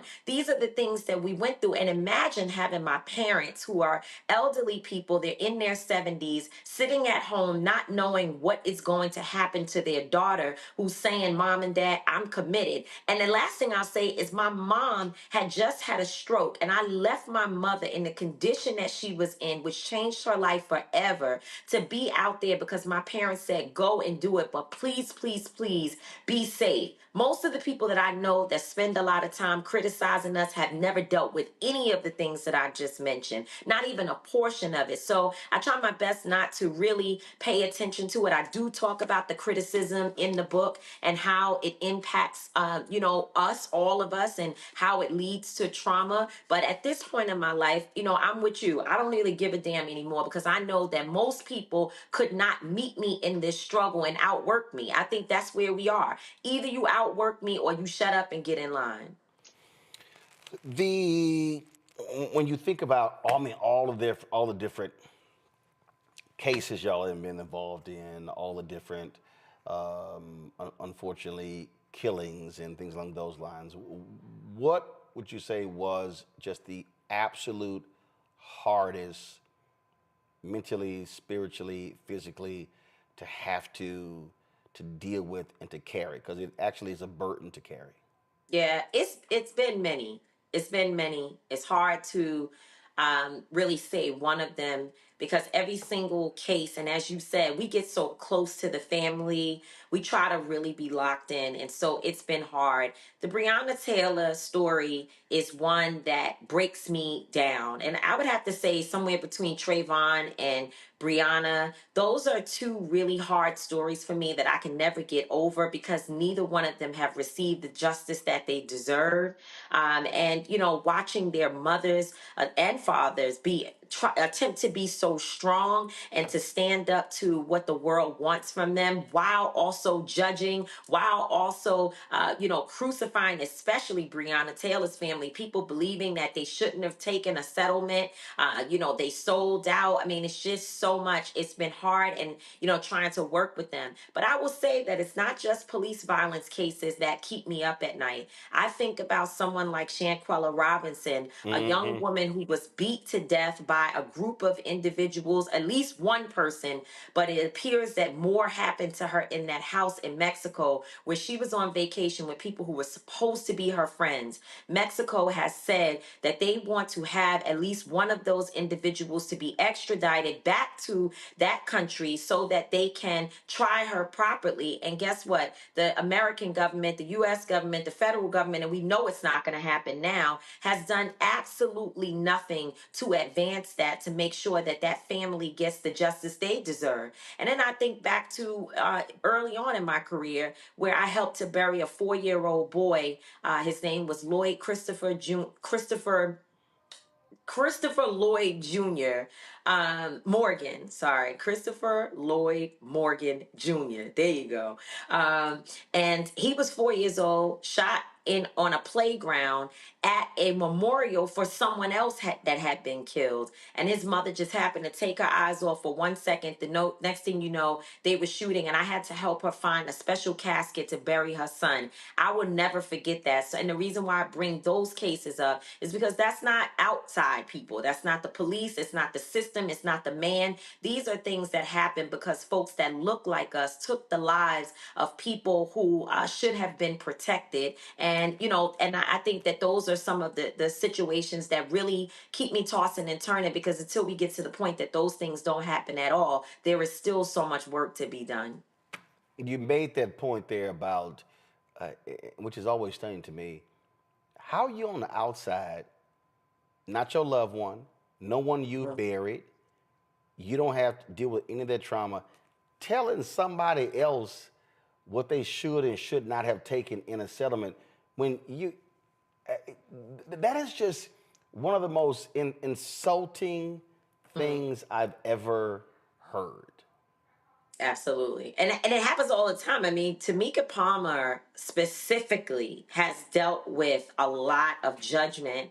And I think that a part of it is that there is different smoke for a woman, especially, a woman who's been killed by police or by anybody else. Just there's a different reaction and different treatment even for the family. I've not experienced a family that has had to deal with as much scrutiny as Breonna Taylor's family. Everything they do is a problem. And even people in our own community will say, well, why isn't she taking the money and pouring it into the pockets of people who are just, hanger-oners? She does do a lot of things in the community. And Tamika Palmer stayed out there with us, Roland. She continued to march. She's marched for other people. She shows up places and spaces, even though it might be traumatizing to her to stand with other families. She's continued to do that. But there is a real level of scrutiny and judgment that has been placed on her. And I've had to stand with her through a lot of instances where people were really trying to get in her face and tell her that the reason why she was unable to get all of the officers convicted, there has been one, but not one officer has been convicted for actually killing Breonna Taylor. Only things that happened around Breonna that evening. As she's gone through this, as she's had to stand up to it, there are folks who really will say that the reason why those convictions didn't happen is because she took a settlement. I heard one of your guests saying earlier, people don't read. They don't even know how the system works. And again, it's not a knock because people are working, folks got a lot going on. But how dare you not know and then speak on other folks' situation as if you do know and have some level of a high moral ground? Folks, we're talking with Tamika Mallory about her book, I Live to Tell the Story, a memoir of love, legacy, and resilience. I've got some panelists here. I'm sure they have questions. I'll first start with you, Renita. Thanks, Tamika, for all the work that you do. I want to ask you, you share a lot of personal stories in your book. What was the single hardest personal story to share? I think it was hard for me to talk about my son's father being murdered. That was a difficult area of the book to get into. One, because It opens wounds for even his family. I'm close to them, love them very much. It opens wounds for my son. And, you know, when you decide to write a book and talk about other people's lives, it's like you're trying to consider whether this is going to be healthy for them mentally or how they will feel about whatever's in there. And not to mention, I didn't just talk about the end of his life. I also talked about some of the toxicity of our relationship. And so, you know, I know that that's not an easy thing to read. And then I would say that, you know, overall throughout the book, there are moments that I describe that I know my parents didn't know anything about. And just to give you an example of the difference in the two parents that I have, my father took a while to say something to me. I gave them the book 2 weeks before it came out. I had already told them months before that it's not going to be easy to read. You're going to hear some things that you didn't know, and there's some stuff that you might have known, but it's going to be confirmed. And it's going to, you know, it's going to be difficult. And my dad didn't say anything until finally last night he said to me, you know, this was really hard for me. He said, you know, I'm telling you, and he kept saying, really, really hard. And it hurt me to see some of the things. I told a story about my fifth grade teacher asking me to sit on his lap. You know, my dad's like, want to knuckle up with the man even right now as an adult. I knew that would be hard. But to tell you about my mom, she's like, I need to get a switch to your tail right now for some of this stuff that you're talking about in this book. She like, because I told you behind not to go where you went, and I need to tear your ass up. So it's a difference in how the two of them responded. Omakongo. Thank you so much, Tamika, for your continued dedication to our community. When I think about you, I think about Dr. King when he was assassinated at the age of 39. They said he had the heart on the autopsy of a 60-year-old. And people talked about the stress of the movement. And I think about all of the stresses that you've described. What is your advice for activists who are out there daily putting their lives and their safety on the line as it relates to what they can do to take care of themselves so they continue the work that they're doing? Yeah, thank you for the question. You know, one of my favorite quotes in my book that I sat with for days before I continued to write, I read it and stopped after I got it out. And it says that I was born fighting for freedom and I will die fighting for freedom. But this time, freedom includes me. And that particular quote resonates so much with me. I didn't even know that I was coming up with this powerful quote when I wrote it. It just came out. And then I went back and I read it and I was like, wow, what does that actually mean?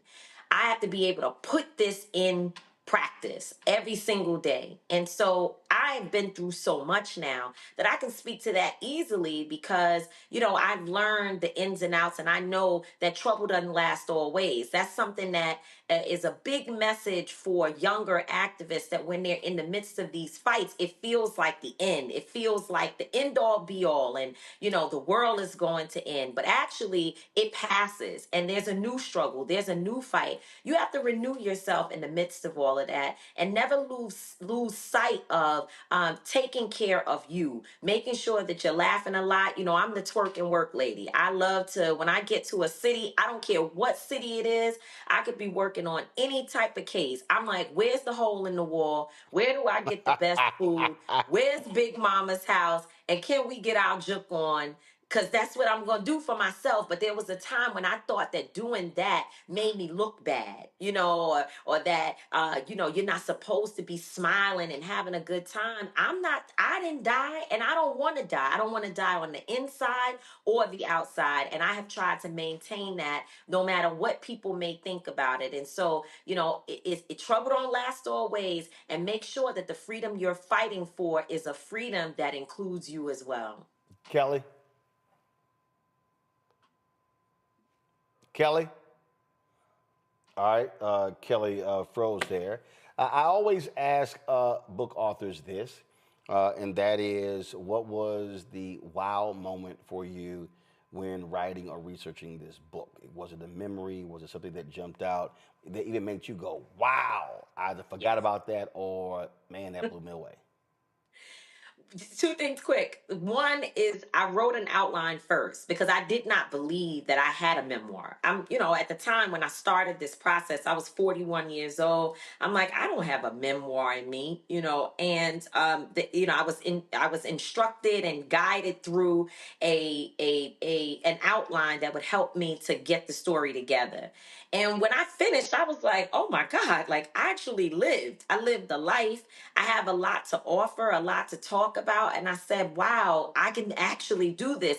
I began to believe in what others saw. The publishers knew, the editors knew, everybody knew it was there, but I didn't necessarily believe it until that outline was done. So I would say that's definitely a wow moment. But also there's this moment in the book that I talk about Cora Masters Berry, Mignon Moore, Bishop Leah Daughtry, and Melanie Campbell. If you don't know those folks, anybody listening, you should make sure you find out who they are. But they came to a hotel in Washington, D.C. I know the story.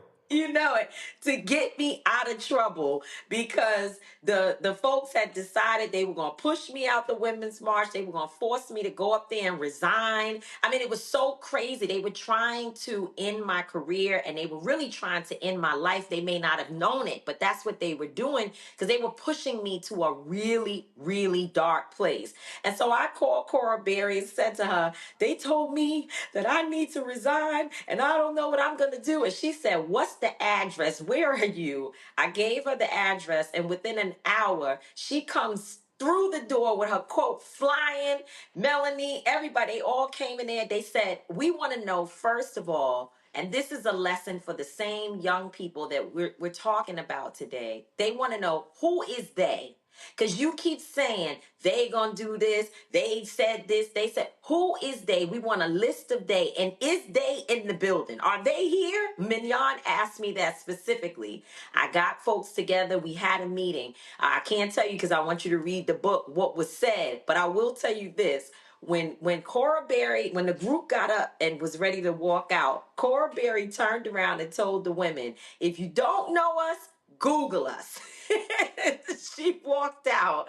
And that for me was a moment in the book when I was like, wow, you've been through some shit and some black women have had to come and save your butt.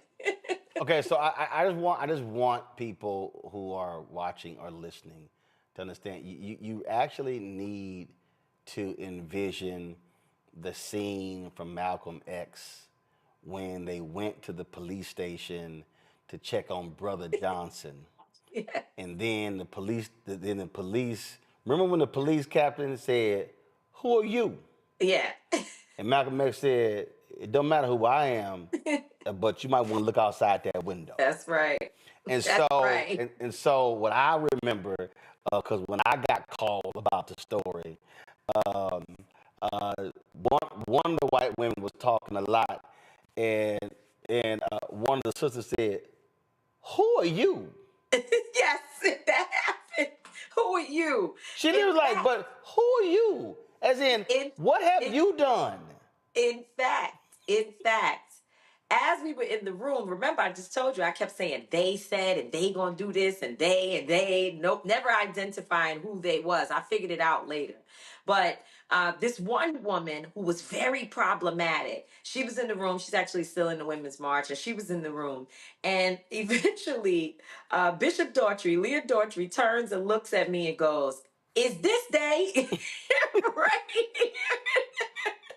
And so these women don't play. They didn't come to, poop around. They came very serious and very aggressive, not disrespectful, but they were real serious about why are we here? Why is this happening to black women? And they wanted it to be clear that you're not going to get away with it without there being a response. But before I go to Kelly with her question, but this is what that also means. And I really, really need young black people to listen to what I'm saying.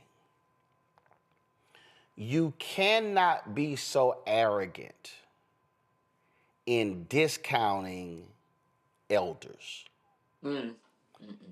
Not just when you need them to come save you, but you may need elders to bail you out.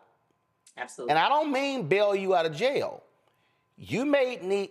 There are elders. I'm just go.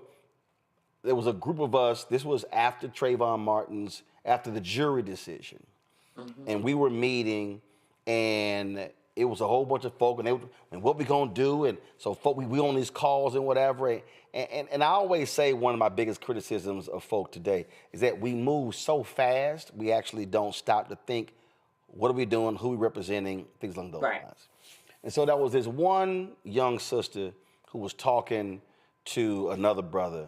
I can't stand, why is Roland Martin on these calls? I can't stand when he's bringing stuff up. And the brother said, she's like, he arrogant. And the brother said, and your point? He said, let me ask you this question. Is there anybody else on that call who could book us on a national radio show? I had my second on time joiner. She said no. She said, is there anybody else on that call who has their own TV show? She said no. He said, I can guarantee you that if we needed $10,000 right now for something, he can write the check and won't blink. He said, can you do that? She said, no. He said, so why in the hell would you not want that person on the call? Yeah. And that's one of the mistakes a lot of folk, they ignore that elders have done stuff and know people, and they can, when they roll in, they ain't scared to roll in deep. That's right. You said they came within the hour. Other folk, well, hey, can you give me 2-3 days? They were like, they had us up. No, they dropped what they were doing and was like, yo, we'll be there.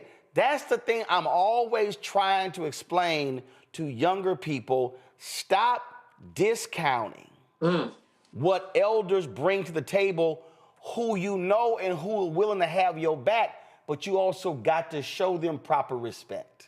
Absolutely. I went to see Hazel Dukes, who's on the board, national board of the NAACP, and also the head of the state conference of NAACP in New York. This is a woman who's over 90 years old, and while she's not out there as much as she used to, and she's allowing other leadership to rise within the organization. But I went to see her today, sat down, asked a bunch of questions, having conversations, and it wasn't just me. There were other young leaders that met to talk and, just make sure that we're keeping up with her wisdom, because she knows a lot, and what she's been able to offer to us is something that it's really invaluable, because sometimes I find myself in places where I need somebody who's been through some stuff to help me figure out, what do we do next? How should I move? Where are the landmines? What are some of the decisions that I might be making that don't make sense? And you Roland, are moving into an elder statesman role, Y'all have no idea. Tamika and Linda were driving to Flint, and they didn't know what the hell they were gonna do when they got to Flint. Didn't know. So my phone rings, and I'm like, yeah, what's up? They like, hey, we in the car, we going to Flint. We really don't know what we know how to do. We gonna get to Flint, and we in the car trying to figure out what to do. And I was like, okay, where y'all going? And in about 5 minutes, I was like, boom, boom, boom. Tamika was That's like, right. Okay, that's a plan. You like, that's a plan. Got it. I was like, we straight? Clear? Yeah, but I've called you many times that way over the years. And it's not that I don't have an idea at all, but sometimes you need to fine tune it. Sometimes you need some historical context also, so you can understand who fought these fights before. What should you be reading? How should you be educating yourself? And how should you be thinking about it in a broader fashion? And you are in the midst of sort of the pulse of the culture every day, listening to everybody. We don't hear everything. The algorithm doesn't allow us to hear from everybody. So to be able to tap in with somebody like you is important. And I'm grateful for your show. I'm grateful for your tenacity and the fact that you just keep this going, because without you, there were times when this last few weeks while my book tour has been going on, I've been on a lot of stuff. I've been on national TV or whatever, not anywhere near as much as they should be paying attention to me. But nonetheless, I've done everything, radio, national radio, everything you could think of. And I will say that there was a time when that was not happening. The same time when they decided to cut off my resources because I didn't do what I was told to do. And then other times when I just wasn't hot and I wasn't, I wasn't the story of the day. Or when other people who were not doing the work, but they had bigger profiles, were actually stealing our media attention and going out there representing themselves as if they were leading the movement or our movement. We didn't have anywhere to go. But you, Roland Martin Unfiltered, and everywhere, when you were on TV One, Radio One, everywhere, we've always been able to call you to help us get our message out. So I'll call you and say, Roland, you being, too mean, and you gotta talk different to people. Folk feelings is hurt. They don't like it. I be like, but tell them suck it up. Well, sometimes you listen a little bit, but I do call you up and say, hey, Ro, this is how I feel or whatever, or we disagree. But at the end of the day, your importance in our work and in our movement, it can't be underscored enough. Kelly. Hi. Apologies for the technical difficulties, but I've seen you speak. I've been in rooms with you, and I just admire you greatly. So the honor is it's an honor to speak with you. But regarding your work now, right? Everybody's been talking about the 92% and how, we did our job. We did our job. We consistently go above and beyond every single time, and it didn't work out this time yet again.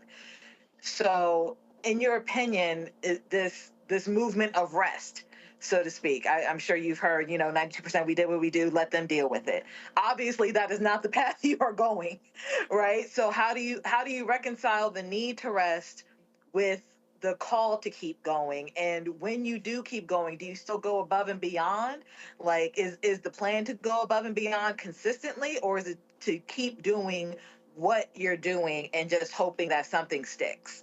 No, well, I'm glad you asked that, because I don't think enough conversation is being had about this idea of resting and how long we're going to rest and what will be at stake as a result of folks just kind of withdrawing. First of all, nothing that's happening in this moment is normal. And that's something that we have to keep at the forefront of the conversation, because when people start to move away and turn the TV on and focus on other things, what happens is the moment becomes normalized. And then more people begin to sort of slip into a complacency and even a feeling of defeat because they don't see people around fighting. I don't think we can stay in that posture for long. I also respect and honor your work and know exactly what you do and how hard you're out there trying to spread a powerful message and keep people aware. It's not easy to do that, and I get that people do need rest. And certainly, I turned off some of the things because I was in everything. As you know, I'm arguing everywhere,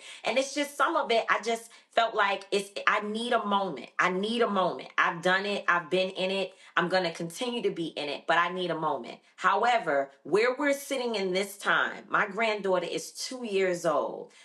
Whatever happens in this moment will impact her life for the rest of her life. I'll be dead and gone, and she will still be here dealing with the results of people who were tired or angry, you frustrated with this community and that community. And a lot of the things that we're upset about, we need to be careful because we're saying people voted this way and that way. And the media may be showing you a little bit of it, but if you really look into the numbers, it's not all as if it is being made to appear in some of our spaces. And so while we're pointing fingers everywhere, what we're finding out is that we're all going to F around and find out at the same time. And I am not going to be one of those folks that sits back and watch things happen to me. That's not going to happen. So I am actively engaged in the boycott movement because, as I said, I think people are looking for what can they do right now? How can they show that this particular moment is is harmful, it's disrespectful, and our money speaks for us. And so I'm involved in that. But the midterm elections are coming, and that's going to be our first chance to really respond to all of this. If we sit and wait for fire drill organizing again until 7 months or 6 months beforehand, even 3 months beforehand, then we didn't get it. We didn't get the lessons, and we can't do that. People need to be gearing up to run for office. We need to be raising money for folks in the basement of our houses, having kitchen meetings where we are putting a pool together to help folks to get out there and get their message out there so that we can create some balance. You can't do that in 6 months or 5 months before an election. That stuff starts right now, and certainly until freedom is going to be at the forefront of it, because our lives, my granddaughter's life literally depends on it. And Kelly, what I also understand this here, I mean, what you actually expressed, I mean, Tamika, in one of our calls, expressed the exact same thing. And I was like, mm-mm. And we had a conversation, and I might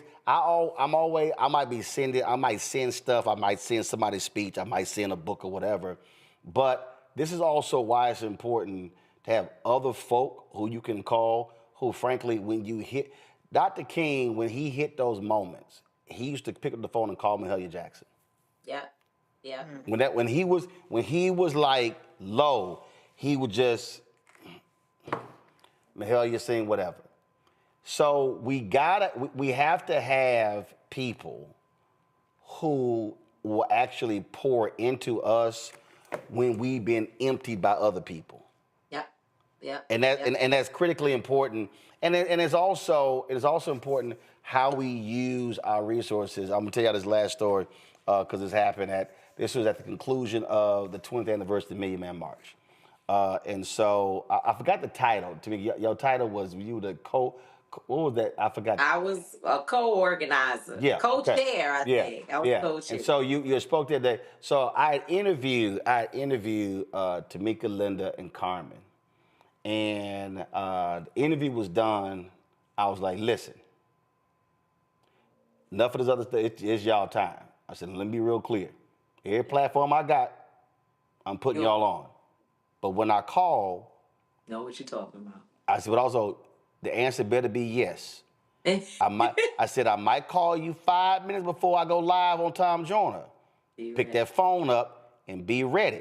Yeah. And the point there is, when you recognize what people are doing, you have to use platforms. I mean, John H. Johnson elevated Dr. King in Ebony and Jet. That's right. But what I was saying to them was, be ready. Ready. Always be ready, because you don't know when the moment might come again.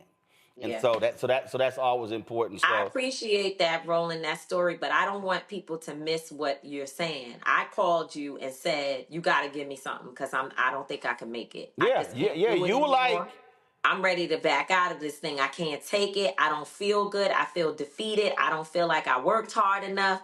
And you helped me. You sent me a bunch of stuff. I read. I started getting. I didn't sing to you. I ain't sing like Mahalia. But then you had the audacity about an hour later to send me something and say, "Oh, and you need to work out." I'm like, "Oh, so am I fat? Is that what you're saying?" Also. But I explained what I explained is, when I'm on that treadmill, I'm not taking phone calls. I'm not responding to texts. I'm thinking. Yeah. I'm thinking. So what I said, my deal is, you need to have that space where you cut everybody out and you're thinking and you're just, and that's just so critically important, because we do have to be in mental shape, physical shape for the battle that we are approaching. So for everybody who's watching and listening, that's the kind of relationship that we have. I ain't got no problem saying it. She ain't got no problem saying it. But that's the highest it's supposed to be. So Tamika, I appreciate you dearly. Love you. The book is called "I Live to Tell the Story: A Memoir of Love, Legacy, and Resilience." And all y'all people, look, y'all, it ain't hard, okay? It's 281 pages. Well, I'll throw in the epilogue, so hold on. It's So, 290. 290. 290. Ain't that hard? Okay. All right. So you can read the book. You're on a book tour. Where you going next? And where can people go look up dates? Y'all, that graphic too damn small. Can't nobody see that. Yeah, it's okay. It is TamikaDMallory.com, TamikaDMallory.com /tour, which take you straight there. Or you can go look at my cute website at TamikaDMallory.com and find a link to purchase the book. I'm asking you all, please don't wait. Don't say I'm going to get it next week. I'm going to get to it. Get the book now. It's helpful to me. The success of my book kicking off the right way in the first 2 weeks. And I'm asking that everybody please purchase a copy, purchase the Audible version where it's actually my voice speaking about my own stories. I tell you, I stopped many times and broke down in that booth. And so I poured my heart out, and I hope that you all will receive it.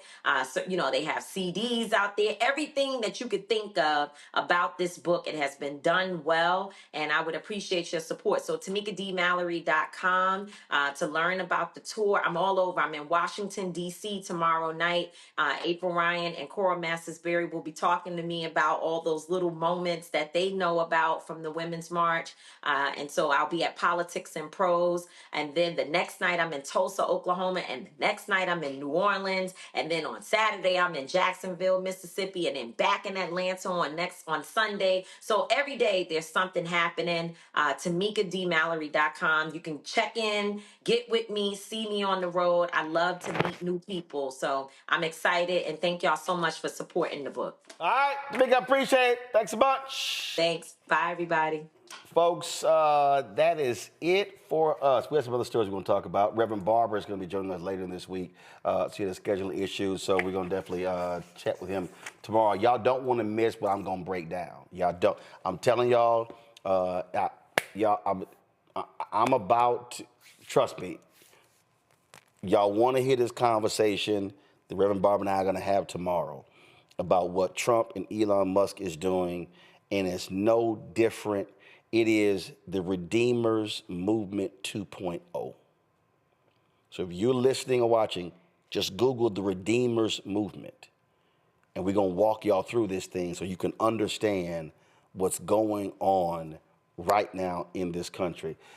Kelly, Renita, and Omakongo, I appreciate y'all being on today's show. Thank you so very much. Thank you very much. Folks, your support is critical for the work that we do.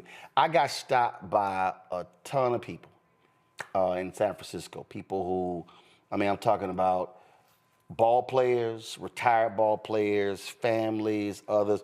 Andre Iguodala's parents, dad watches, mom watches. He wanted a photo. He told his wife, no, send his $50 right now. He said, no, we're going to send $100. He's like, that made me, I had to wait to take the picture, open my Cash App, show them the Cash App, my personal one, because they were like, listen, Cash App. They were like, yo, we supporting what you're doing. And I want people who are watching, and y'all are on YouTube, y'all should be, we got 1,700 likes. We should easily be over 2,000. So y'all hurry the hell up, hit that damn button, okay? And I'm telling, I cannot tell y'all, I got stopped on the streets, the people who were attending All-Star, the people, brothers who were playing drums on the street. They were like, man, I saw this clip, I saw this, man, what you doing is important. But let me say it again. It's not just me. It's our staff.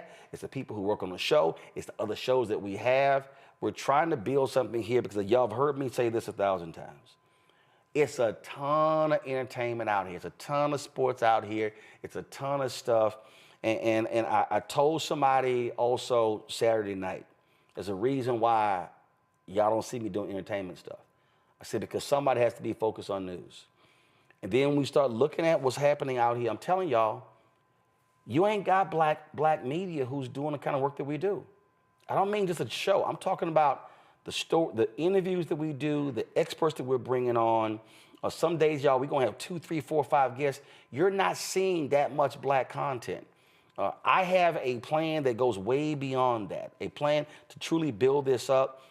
For us to completely change blackstarnetwork.com. I'm meeting with some folks in Los Angeles on Thursday regarding that. We're talking about staff writers. We're talking about literally building this up because we are in an information drought. People are walking around every day saying, man, I don't know what's going on. That cannot happen. We need to have folk 18 to 50 watching and learning. We need to have shows that appeal to a variety of demographics, because y'all have heard me say for years that black people will rue the day when we do not have a strong black-owned media. And the concern that I have, what I'm seeing, is that I'm seeing black-owned media. We are writing about hair, we're writing about beauty, but when it comes to news and issues, we are aggregating, and you just heard Tamika talk about it. It actually happened.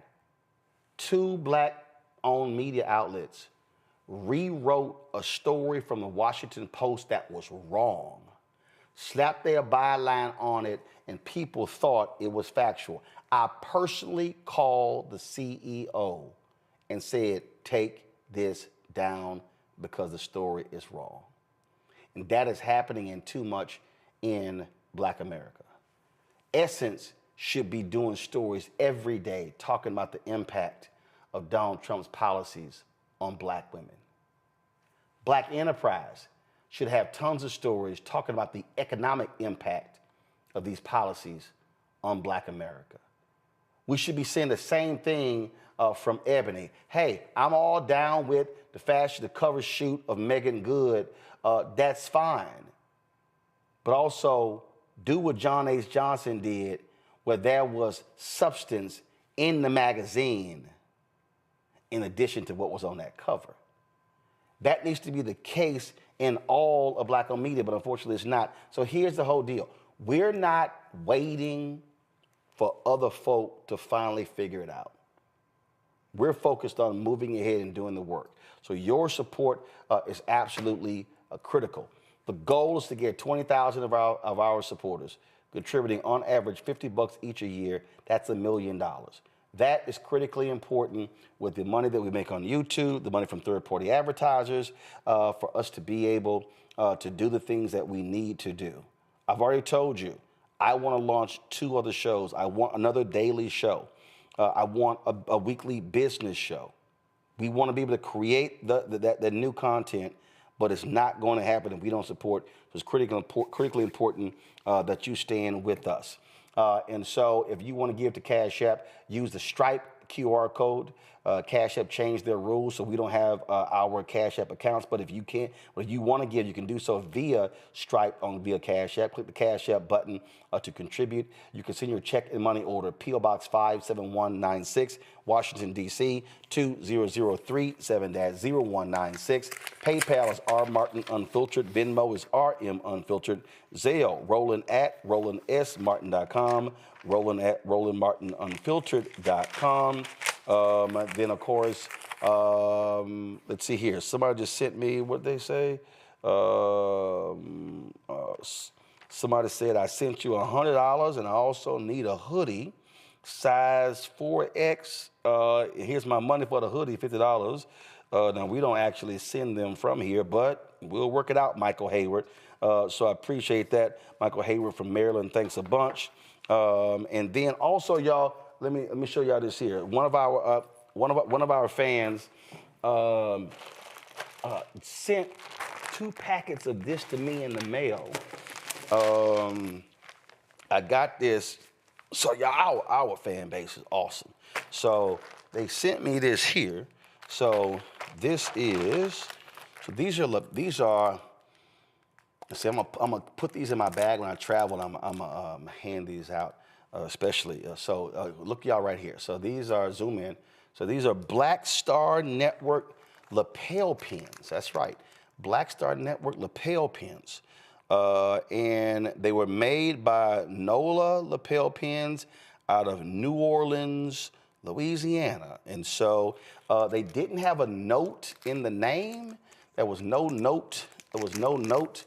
There was no note in the box, so I don't have a name, but these are the lapel pins. So appreciate NOLA lapel pins for sending me these Black Star Network lapel pins. I certainly appreciate it.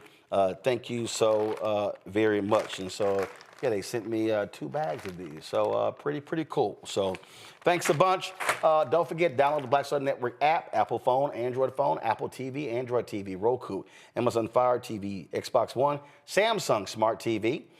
You can also, of course, get our gear, get our swag.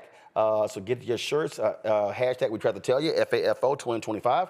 Also, don't blame me and vote for a black woman. You ain't let me tell that shirt was a hit at the All-Star game, man. Folk was stopping me. I was showing them the QR code where to get it. So y'all be sure to get y'all's as well. And of course, get my book, White Fear, How the Browning of America is Making White Folks Lose Their Minds. Available at bookstores nationwide, also online, and you can get the audio version that I read as well, folks. And don't forget, download the app Fanbase.